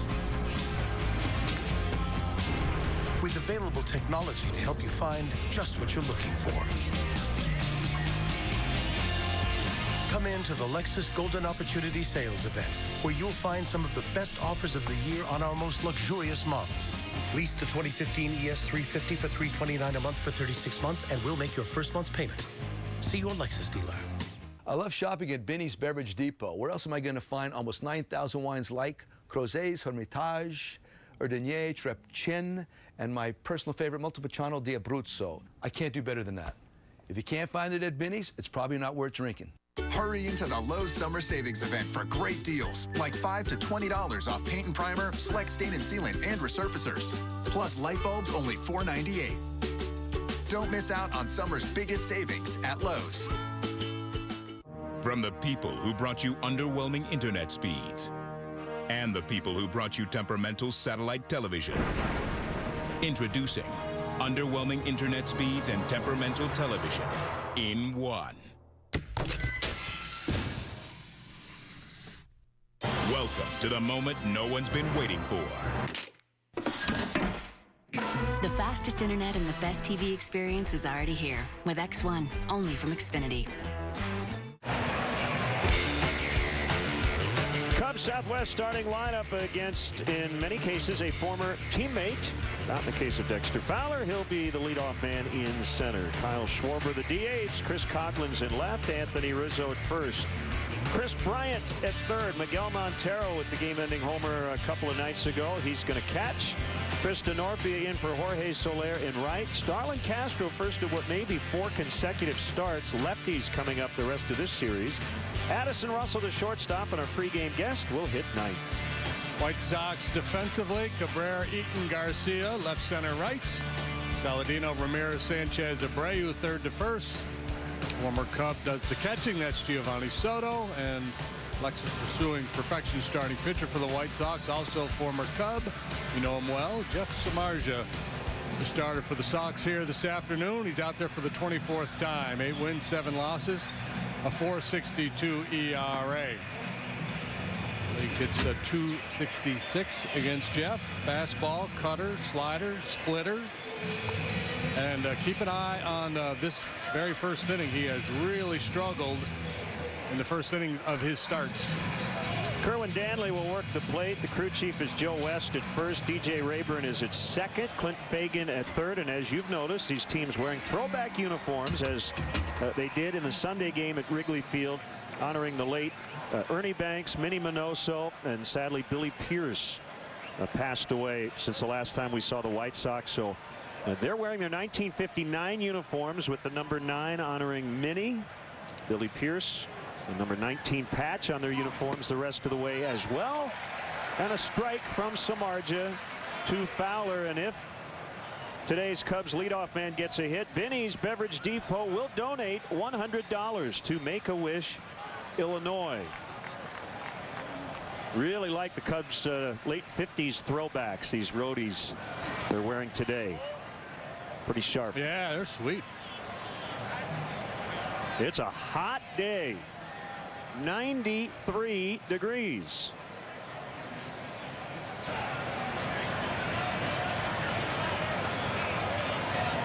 Here's the 1-1. And the slider was up a little bit, but Dexter took it for strike 2. Samardzija due to be a free agent after the season. One of the reasons he was traded last year. The Cubs dealt Jason Hamill as well to Oakland. Splitter misses outside. Be a fun matchup when Addison Russell gets in there. A couple of guys who were traded for one another. Samardzija 4 2/3 innings in each of his last 2 starts. So a little bit like a caged bull, anxious to get out there after 2 short ones. Prior to that, he'd been on a nice roll. He had made 10 consecutive starts of at least 7 innings. 2-2 is lined to right, and it gets by as Fowler's going to head towards second. Garcia's got to chase it down. Dexter on his way to third, and he'll stand there. Great start for the Cubs. Garcia just could not knock down the one-hop liner. This White Sox team, when you look at the advanced metrics, they don't like the White Sox at all defensively. One of the three worst teams in Major League Baseball in the outfield play in particular. Garcia and Eaton do not have good numbers. Ironically, Garcia was well positioned, pretty shallow there on the pull side for Fowler. I guess shallow enough where he got caught in between on that one. Wasn't sure what to do, and boy, that got ugly for him in a hurry. And Fowler standing at third base with nobody out. What a great chance for the Cubs to draw first blood, something they have done quite frequently during this recent hot streak. They have given Fowler a triple. So here's Kyle Schwarber. Samardzija's had a lot of first inning trouble. Schwarber fouls out of play down the left field line. No way that's a triple. That's got to be a hit and an error. Well, Bob Rosenberg's right next door. Come on, you can head over there. Yep. Send him a memo. 7.43 first inning ERA for Jeff. 3.51 opponent's batting average in the first inning. Here's the 0-1 swing and a miss. And it's 0-2. You've got Notre Dame against Indiana University in this matchup. Samardzija and Schwarber. And if I didn't note earlier, the White Sox today all wearing number 9 in honor of Minnie Minoso. Cubs wearing their normal uniform numbers. They all wore 14 in the throwback game in honor of Mr. Cub at Wrigley Field in July. Well, two things to note about Jeff Samardzija statistically this year. His strikeout rate is down significantly, as is his ground ball rate, throwing more cut fastballs than he has in the past. And backing away from his two-seamer, which can be a good ground ball pitch for him. There is a ground ball, but it's foul. White Sox have their infield back.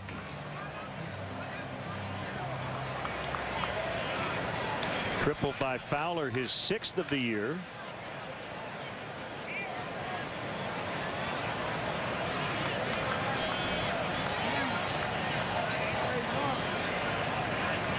We'll try to climb the ladder here.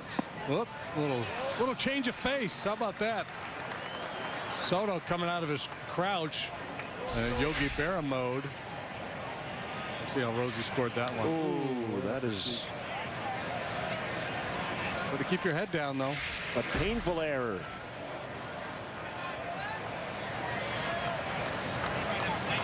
Two balls, 2 strikes. Here it comes. Deep enough. Fowler ready to tag. Cabrera's got it. And the Cubs lead 1-0. Kyle Schwarber with his 26th RBI. And 2 batters in, it's 1-0.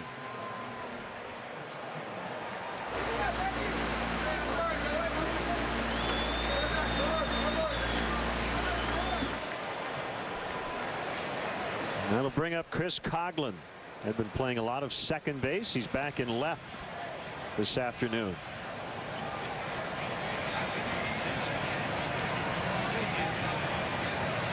I am really digging these unis.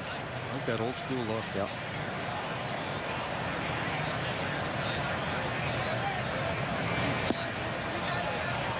Good sinker from Samardzija, and Coghlan went around.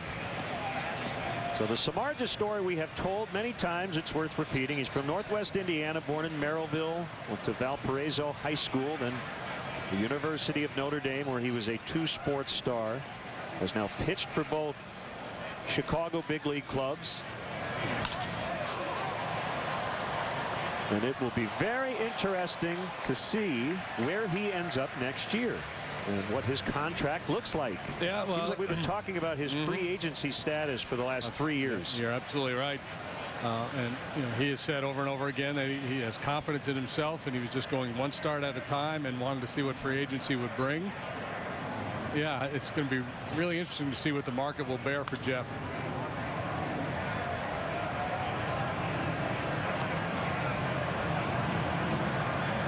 Not having a great year. Obviously, everybody in the game loves the arm.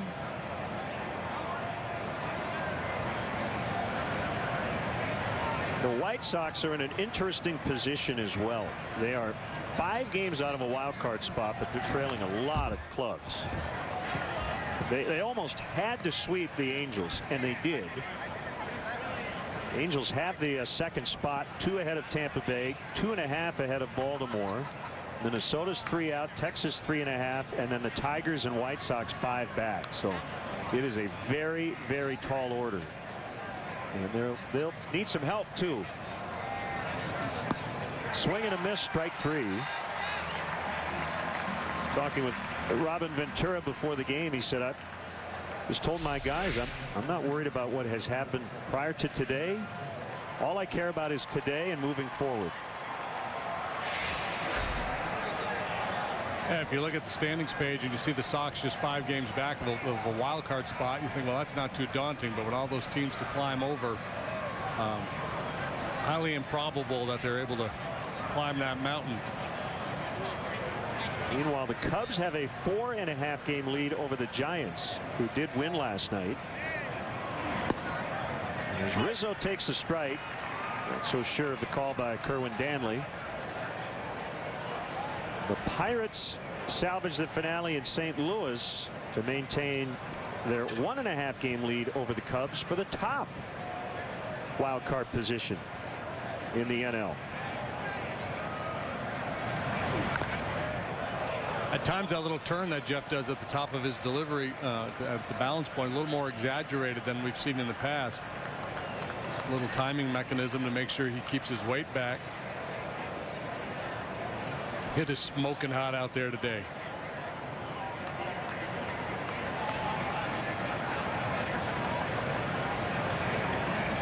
Ballpark not full yet. We are told we should be near a sellout all 3 days. Night game tomorrow will start at 1 o'clock on Sunday.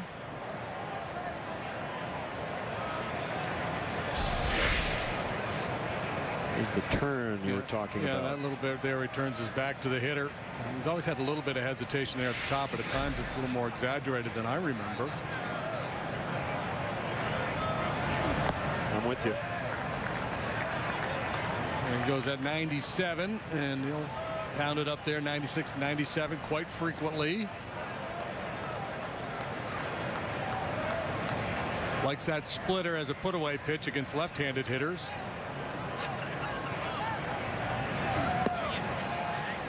A note, if you're coming out to the ballpark tomorrow or Sunday, and our director Dave Turner can attest, and all of our camera people, if you want to make the broadcast, the best way is to have a Cub fan sit with a White Sox fan. Real good chance you're going to make the broadcast. See, like those two guys right there.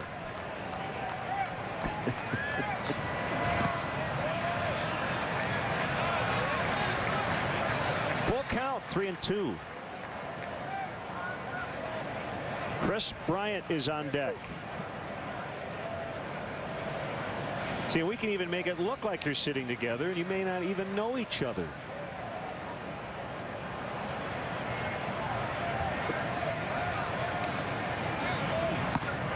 Ball 4.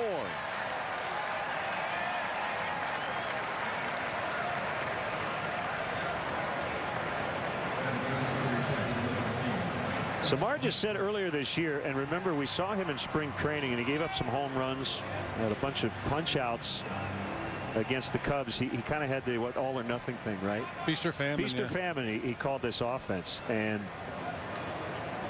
I would say that's generally true. This team strikes out a lot. They hit 5 home runs yesterday, but we've seen a patience now that is growing collectively. We had the numbers on the homestand. The on-base percentage was really good. They took a lot of walks and really made the other team's starting pitcher have to work for every out. Yeah, and a lot of times strikeouts are a byproduct of patience. Line into the left field corner. It'll one-hop the wall. We'll see if Rizzo will try to score. Gary Jones is going to stop him as the ball gets back into third, where Saladino has it. That's a double for Bryant. And the inning continues for Miguel Montero.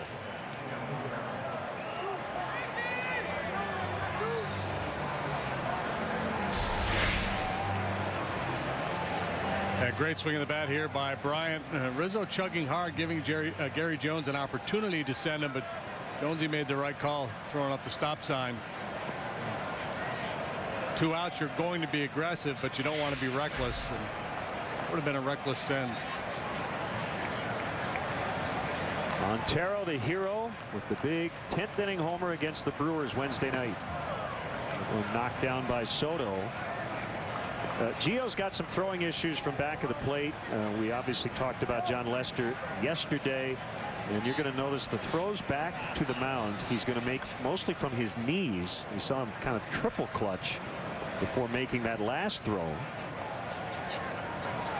I heard a story today that the Diamondbacks, when they have simulated games, want to know on Montero that they are not having their catchers throw to pitchers who are behind an L screen. Instead, just putting the ball in the bucket and grabbing a new one, because they want to avoid the yips. The idea that you might start lobbing the ball back and trying to be too fine. Can't hurt. Interesting. 2-1.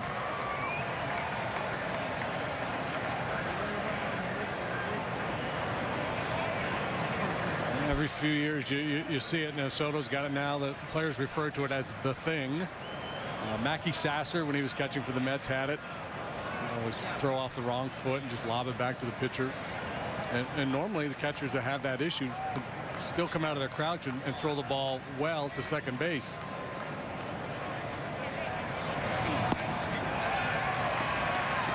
May not seem like a big deal throwing the ball back to the pitcher, but the other part of it is the pitcher wants a good throw.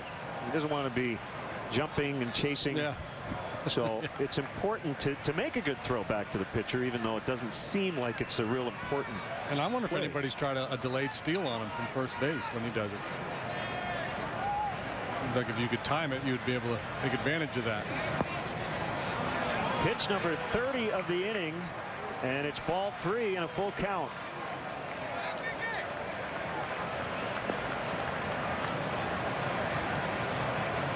A lot of work in the first inning on a really hot day. Take a bite out of Samardzija. Been working that inside part of the plate in this sequence, and he gets him on a splitter to end the inning. But a leadoff triple and then a sacrifice fly, and it's the Cubs 1 and the White Sox coming up.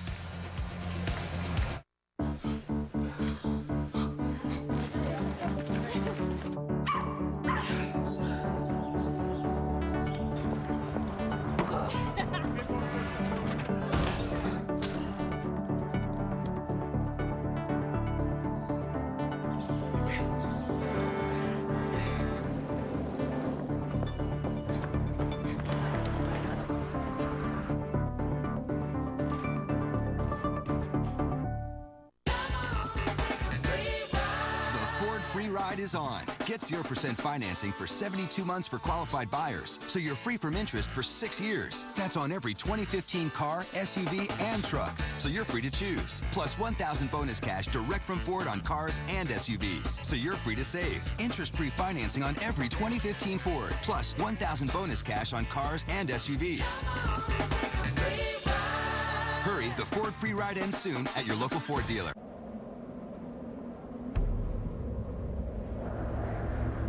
This mountain doesn't own a watch. It's not in a hurry to get where it's going. And yet, after millions of years, it has arrived.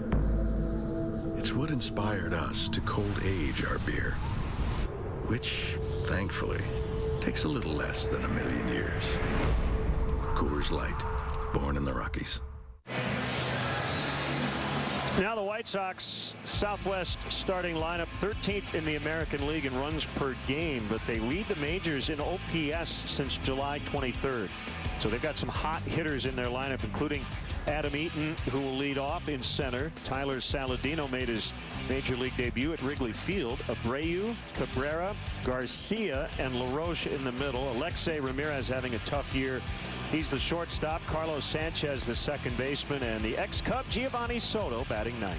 See who's where for the Cubs this afternoon. Coughlin back out in left. Fowler center. Denorfia gets a start in right. Day off for Jorge Soler. Bryant Russell on the left side of the infield. First ever start at second base for Starlin Castro here. He's played out there a couple of times coming into the game for a pinch hitter or as a defensive switch. Anthony Rizzo's at first. Miguel Montero's behind the plate. And the Lexus pursuing perfection starting pitcher for the Cubs is Kyle Hendricks. 6 up, 5 down, 373 earned run average. He pitched to Dandy against the White Sox back at Wrigley on July 10th. 7 shutout innings, got a no decision. A game the Cubs ultimately lost 1-0. 25 years old, 6'3", 190 as he faces Adam Eaton and a called strike. Eaton has been Dexter Fowler-like here lately. His last 17 games, 34 reaches. That's a 468 OBP during this hot stretch. Really turned things around here in the second half. Yeah, the Sox have been one of the better offensive clubs in baseball since the All-Star break, as have the Cubs for that matter. That ball is lined into center. And a sinker that didn't sink, it looked like. So the leadoff man on for both clubs today. Yeah, those non-sinking sinkers rarely work out.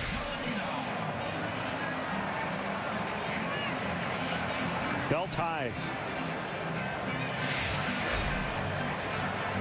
I didn't see the number on it. It was either a non-sinking sinker or a hanging changeup. 87. Yeah, it's a non-sinking sinker. Here's Saladino. Came up on July 10th and debuted at Wrigley Field.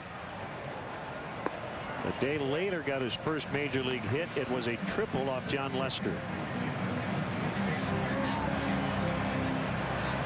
Kyle, like so many pitchers, it's all about fastball command. If you can keep that sinker down around the knees and work off of that, typically he's going to have a good outing. Sometimes it takes him a little while to settle in and get the feel for that sinker. Most pitchers vulnerable in the first inning until they get there.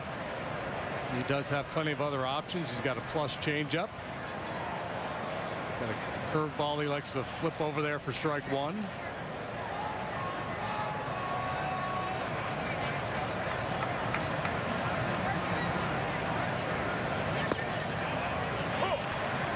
Two and one. This has always been known as a good hitter's park, especially when it's hot like it is today, 93 degrees. This has not been a great hitter's park this year.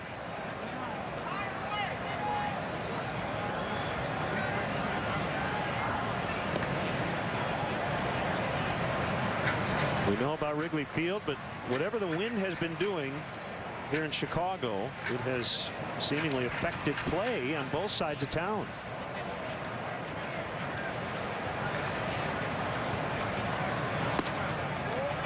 Inside, 3-1. Well, White Sox don't do a lot of running, but Eaton's a guy you have to keep an eye on. 11 steals. He's been caught 4 times.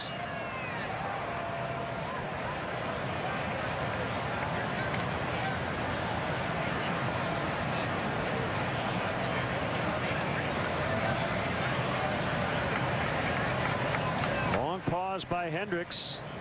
And finally, somebody asked for time. I believe it was Saladino.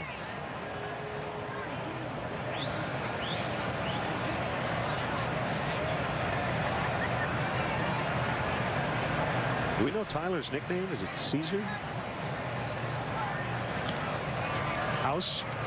Should have got Matt Caesar and him together. Oh, that would have been good.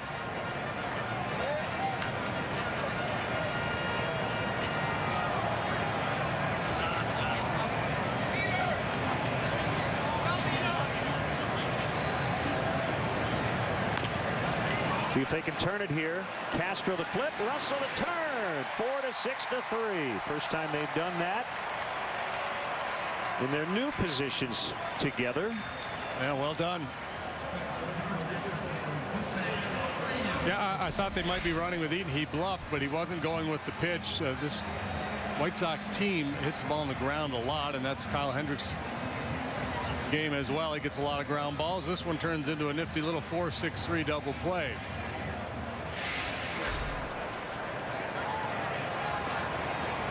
The base is empty. 2 outs. And it's Jose Abreu. Russell has very quick feet and very quick hands. That turn there at second base. What did Joe say? There's no chrome involved? Very fluid. And with a lot of guys, you see all the steps involved in a play. With him, it's just boom, boom, go. Yeah.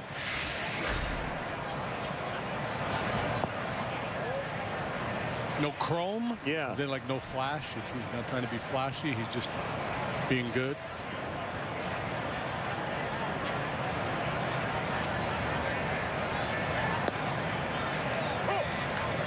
Strike called 2-2. Abreu has said he's incredibly honored today to wear Minnie Minoso's jersey number. He's a Cuban-born big leaguer. In the dirt. Full count. 3-2. And they raised the American flag at the embassy in Havana today. Oh, good timing. A little bit of synergy there.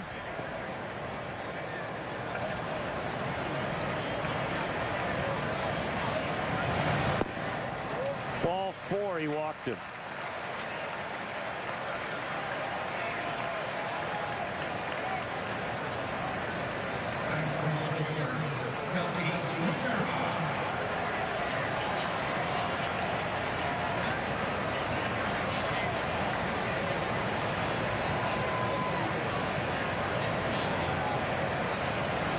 It was switch hitting Melky Cabrera. They got off to a slow start. On May 12th, he was hitting .244. Since then, his last 81 games, about a half a season, .295. That's more Melky Cabrera-like. .298 as a left-handed batter.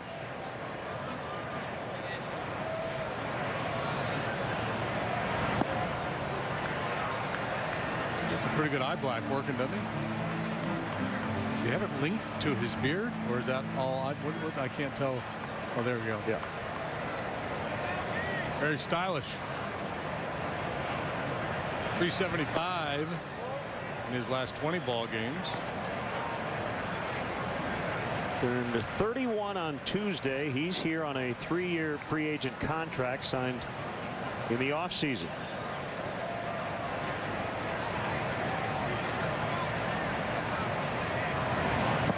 Yeah, and you know, they were very aggressive this winter. They made a big splash at the winter meetings. I think that's part of the reason why they didn't pull the trigger on our Samardzija deal too. You know, when you make that kind of an offseason investment, you have high expectations.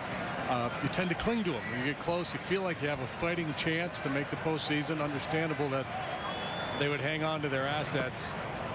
Also would have been understandable had they said, you know what, this didn't work out, we need to reset. Well, yeah, they had weird timing. They were 42-50 on July 22nd. Then they won 7 in a row. They got to within a game of 500 on the 29th. So 2 days before the deadline, and they decided to sit tight, 2.5 back for the second wild card. Back-to-back walks. That's something you don't see very often. Kyle Hendricks. Yeah, I think Kyle was anticipating swing there from Cabrera. He threw that changeup over the plate, but down. That's a pitch a lot of guys will offer at. Cabrera wise to it. Laid off, took his walk. And I think that's, you know, what Kyle will do until he gets the feel for his sinker and feels real comfortable with it. He'll go to that game plan a little bit more where he's just trying to stay out of the zone, hoping guys will get themselves out. Once he gets the feel for the sinker, he'll be more aggressive and just go, here you go, take a whack at it. Good movement down around the knees and try to induce ground balls. Avisail Garcia, game-ending RBI double on Wednesday in the 13th to beat the Angels. His 4th game-ending RBI this year. That leads the majors. Ball 1 outside. And as he bats here in the first inning, breaking news out of Boston. John Farrell, the Red Sox manager, diagnosed with stage 1 lymphoma. So he will start chemotherapy soon, and Torey Lovullo will manage the Red Sox the rest of the season. So wow, our thoughts with John Farrell.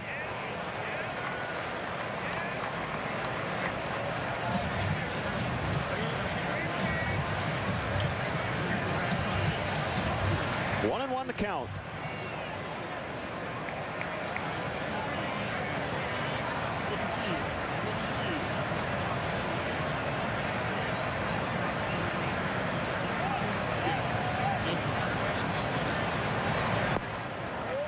Now 2-1.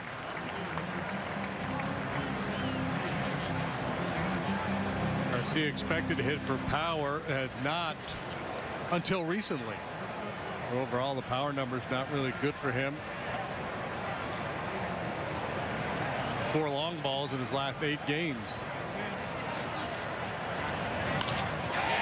In the left, and that's going to at least tie the game. As Abreu scores, Cabrera's going to be sent. Russell's relay throw is not in time. Go ahead 2-run double for Avi Garcia, and it's 2-1 White Sox, so they make Hendricks pay for those back-to-back walks.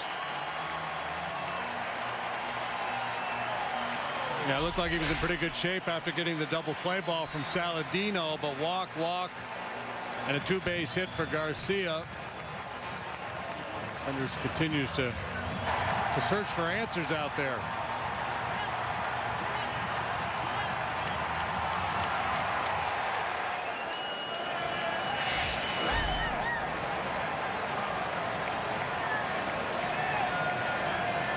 Here's Adam LaRoche.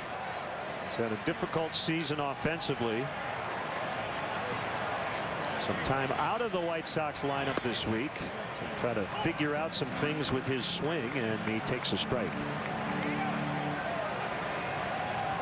So Samardzija needed 31 pitches to navigate through the top of the first. At least 26 for Hendricks here in the bottom of the inning, and there's number 26 for a strike. 0-2.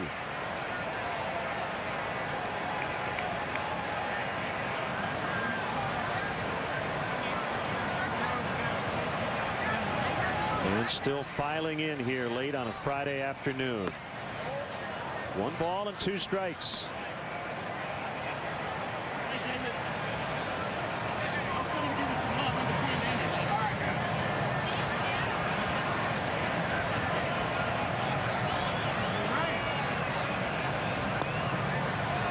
Just missed.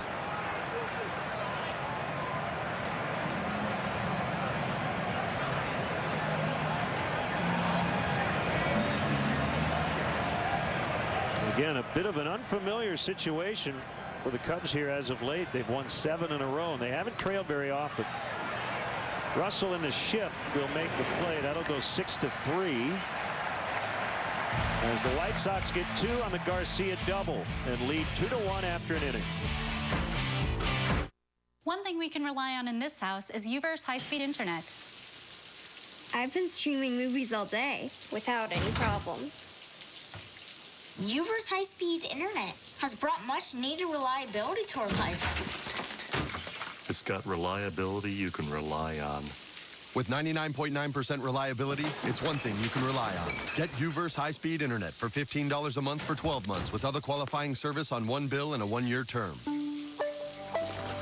Menards has the sale that lets you save big on over 65,000 items.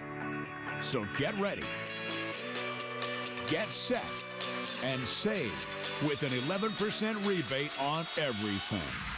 Hurry in and save big, because now is the perfect time to save on all of your projects with an 11% rebate on everything, including sale prices. That's savings on top of savings. Get everything you need with an 11% rebate going on now. Jack Link's Beef Jerky presents Messin' with Sasquatch.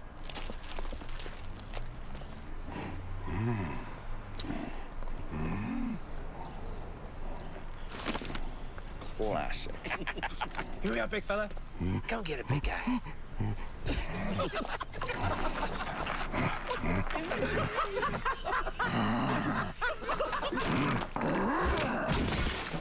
Jack Link's Jerky. Feed your wild side. If you're looking for a private and exclusive Chicago cruise on the lakefront or Chicago River, contact Anita D. Yacht Charters. Anita D. Yacht Charters specialize in fully customizable corporate outings, social events, and weddings aboard their 2 private and exclusive luxury yacht venues. Book today at AnitaD.com. A scorcher today on the south side. And the White Sox lead 2-1. 60 pitches combined by these 2 starters in the first inning.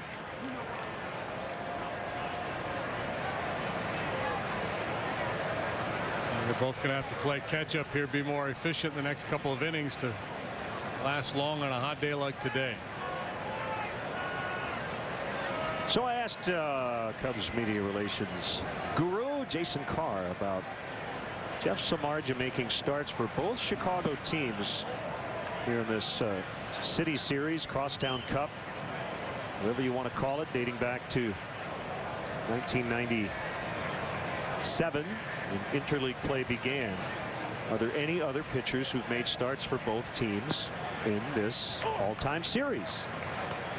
Any guesses? There's one other guy. 1997. In the news today, this particular starting pitcher. He just signed a major league contract. Oh, Ejax. Edwin Jackson. Signed with the Braves. And convenient for him because he makes his home in Atlanta. The 2-1 to Chris Denorfia in there for Jorge Soler. Chris hit a home run yesterday, his second of the year. First at Wrigley Field.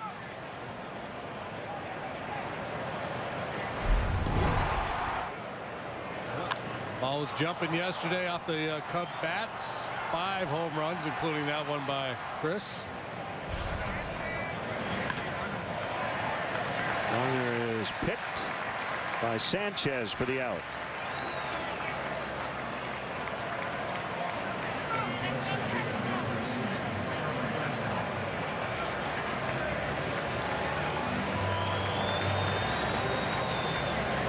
Starlin Castro back in the lineup playing second base. 7 innings at second base on the last homestand, but not as a starter, as a bench player. And Cubs will face lefties tomorrow, Sunday, and I believe Tuesday as well against Detroit. So we could see a good stretch of starts for Castro coming up.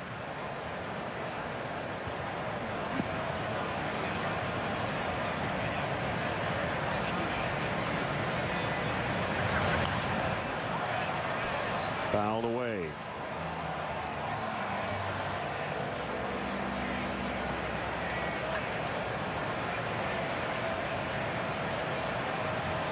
So a lot of changes. So out of the lineup the last few days, back in there playing second base, a position he hadn't played much, and hitting 8th.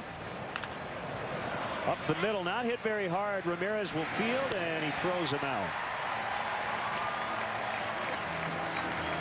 Yeah, well, Starlin spent a good chunk of the year hitting in the middle of the batting order, and it was, I think, primarily because Joe Madden just didn't have a lot of options. I mean, with Starlin struggling, I think there were times where Joe probably contemplated moving him down, but some of the younger kids really hadn't done a whole lot, so it was tough to put a young guy, and Starlin, he's a young guy, but he's an experienced guy, so tougher to take a younger player and put him in a responsible spot in the batting order.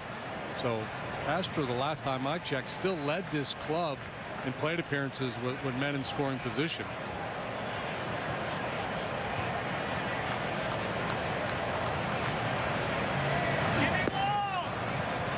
Slider is over on Russell. You heard Addison talking with Patrick Mooney, looking forward to matching up against one of the guys for whom he was traded last year. So Soto wants this one down.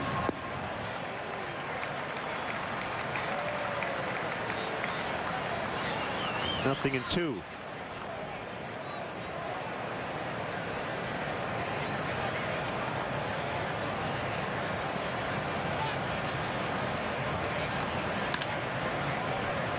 Backhanded play. Ramirez off balance throw to stretch by Abreu. He's on the bag, and that's the inning.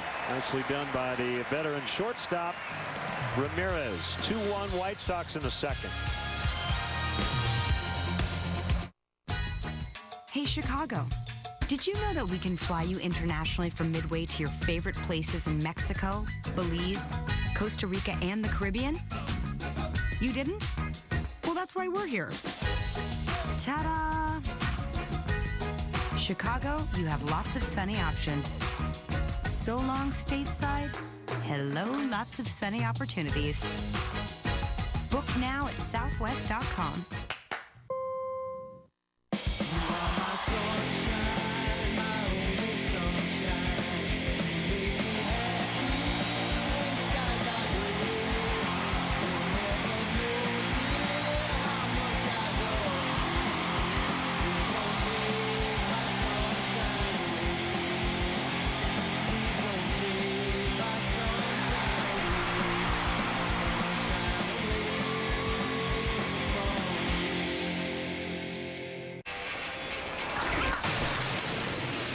When he wakes up, he'll be an internet sensation.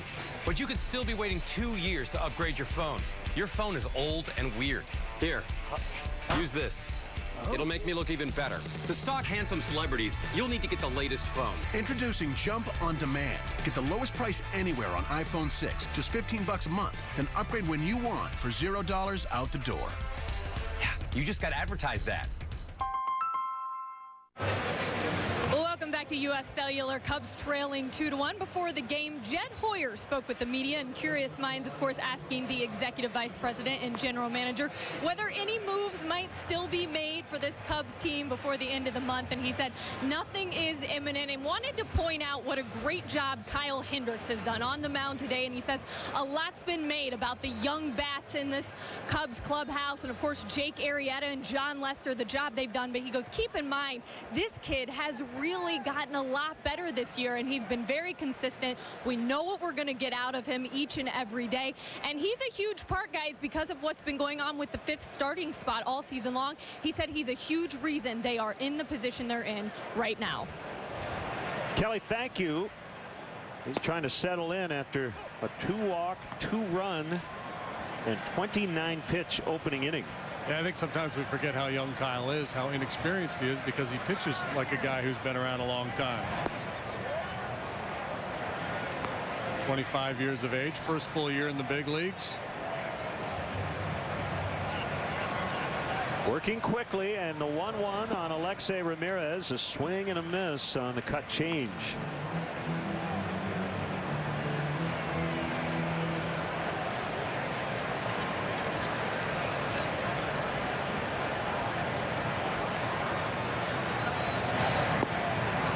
Another changeup, swing and a miss, strike 3.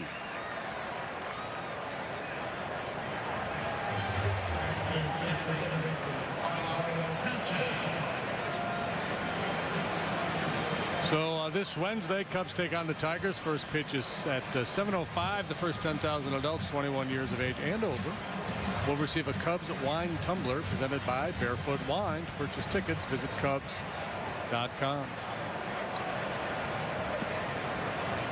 Carlos Sanchez, switch hitting second baseman, took over in mid-May for Micah Johnson to help improve the White Sox infield defense. Later Saladino grabbing time at third.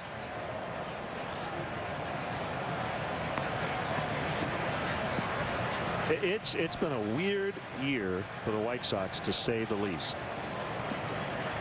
They've been very inconsistent. Mentioned the fact that offensively they've been pretty good here these last few weeks. They hit just 60 homers in the first half, last in the American League. They've hit 35 since, tied for third in the AL. They aren't very successful on the rare times they do try to run. They have the second worst stolen base percentage. We mentioned defensive issues. One thing I can't figure out is they rank 11th in the American League in ERA. That ball hit hard and fair into the right field corner. Sanchez will put on the brakes. He's got a double.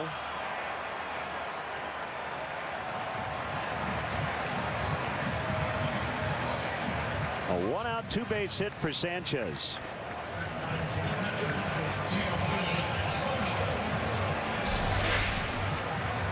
He's been a lot better from this side of the plate. He gets the head out in front of this one. It looked like a sinker from Hendricks. Sharply into the right field corner, and then he picks up his third base coach, Joe McEwing, who threw up a stop sign. Yeah, you go to Fangraphs, you look at team starting pitching. The White Sox lead all of baseball in wins above replacement. Yet they rank 11th in the American League in ERA. Their starting pitchers' ERA is somewhere in the middle. Yeah, well, they strike out a lot of guys and they don't walk many. I think that really enhances all those. Yeah, their xFIP isn't even that great. It's just that some strange kind of numbers. But Samardzija, Sale, Quintana. John Danks has been really good lately. And yet here they are, 4 games under 500.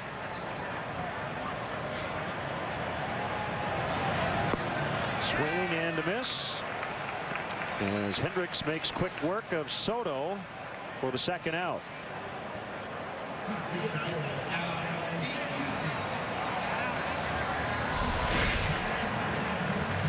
Starting to go more and more to that cut change. He's got a very good feel for it.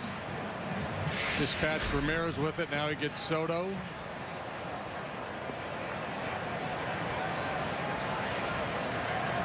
Kyle looking for his third consecutive win. Last time out, a winner over the Giants. 5 1/3, 5 hits, 3 runs. Cubs starters 10-0 in their last 14 ball games with a 2.42 ERA.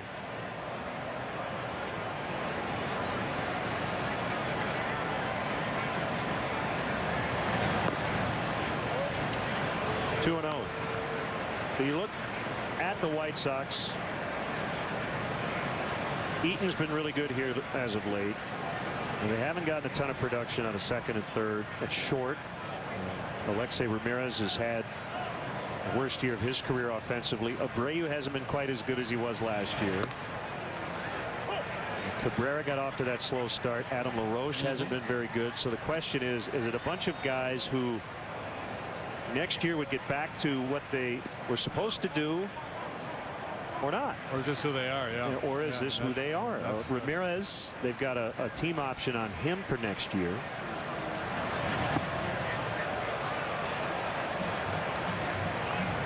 Those are the tough questions that the front office will have to answer. Yeah, and other than Samardzija, I don't think they have any significant free agents.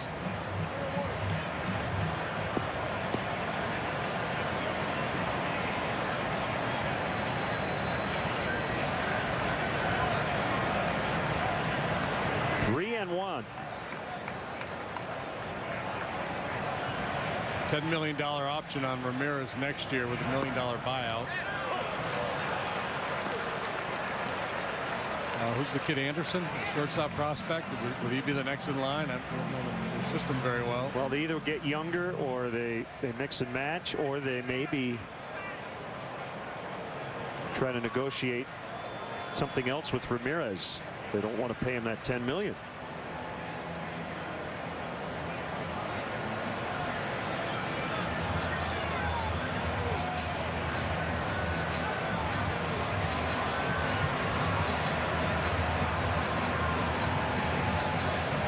Been a grind here for Kyle early on.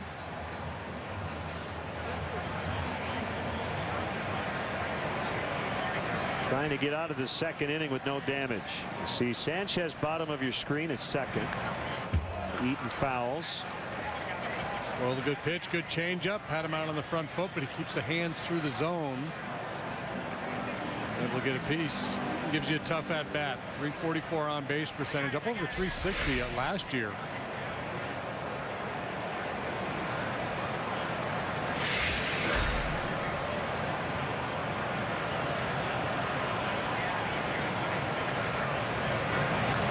Look out.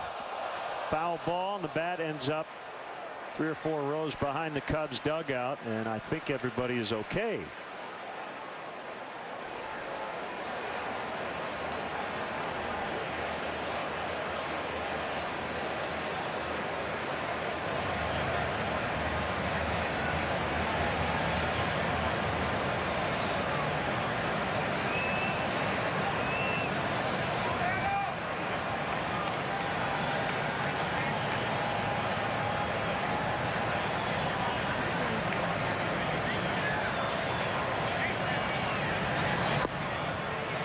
His third walk the first 2 innings.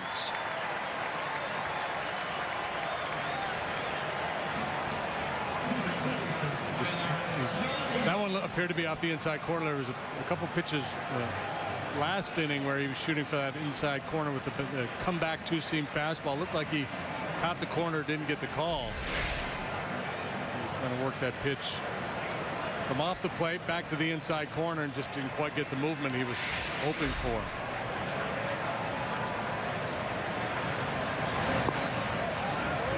Fastball misses low and outside on Saladino.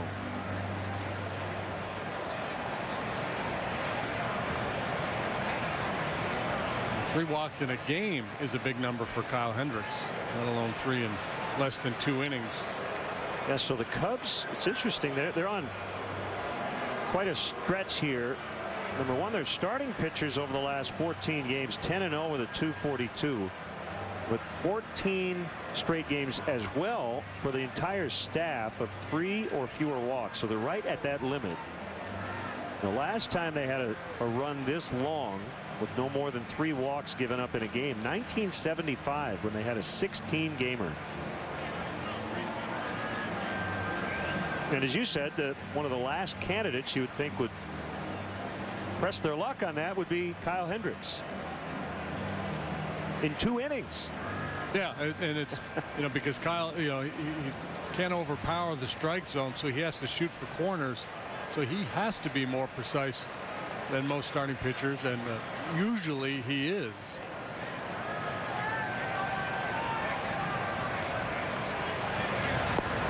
I think he's adhering to that philosophy. If I'm going to make a mistake, it's not going to be over the heart of the plate. If I miss the corner by being a little too far in or a little too far out, so be it, but I don't want to leave a pitch over the fat part of the plate.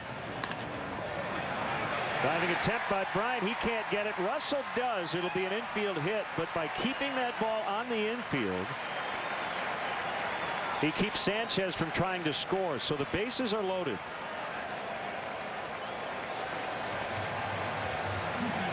But that could be a significant play, even though it's a hit, just not allowing it to reach the grass. Just beyond the reach of Bryant, but Russell there to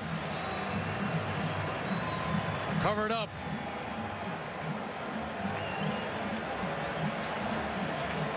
And we know he has tremendous range going in that direction because we've seen him run on the other side of the infield, make play after play out behind second base. Abreu walked in the first, and he swings and misses.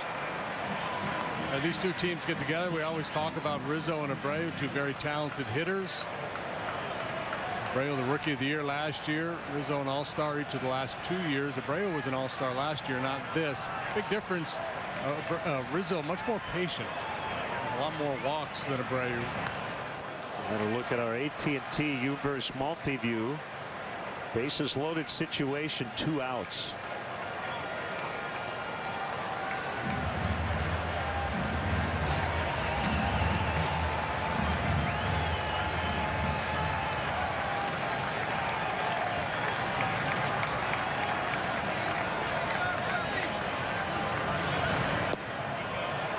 Try. 1-2. That's the pitch he wants to get him out with, that cut changeup that we've seen be effective for him already. I thought they might take a shot inside first and then go back out there. The problem is that Abreu's really good. If you don't get that ball way in on him, he's really good at shooting that ball the other way.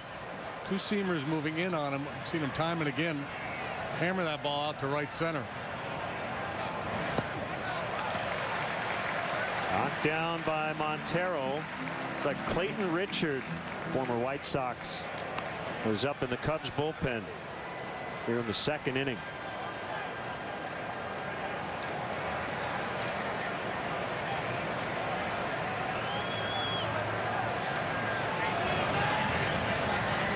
As much as you hate to walk in a run, I mean, I'm very careful with Abreu throughout this at-bat, regardless of count. Swing and a miss to finally get out of the inning. It's been a taffy pull for Kyle here these first 2 innings. Trailing 2-1.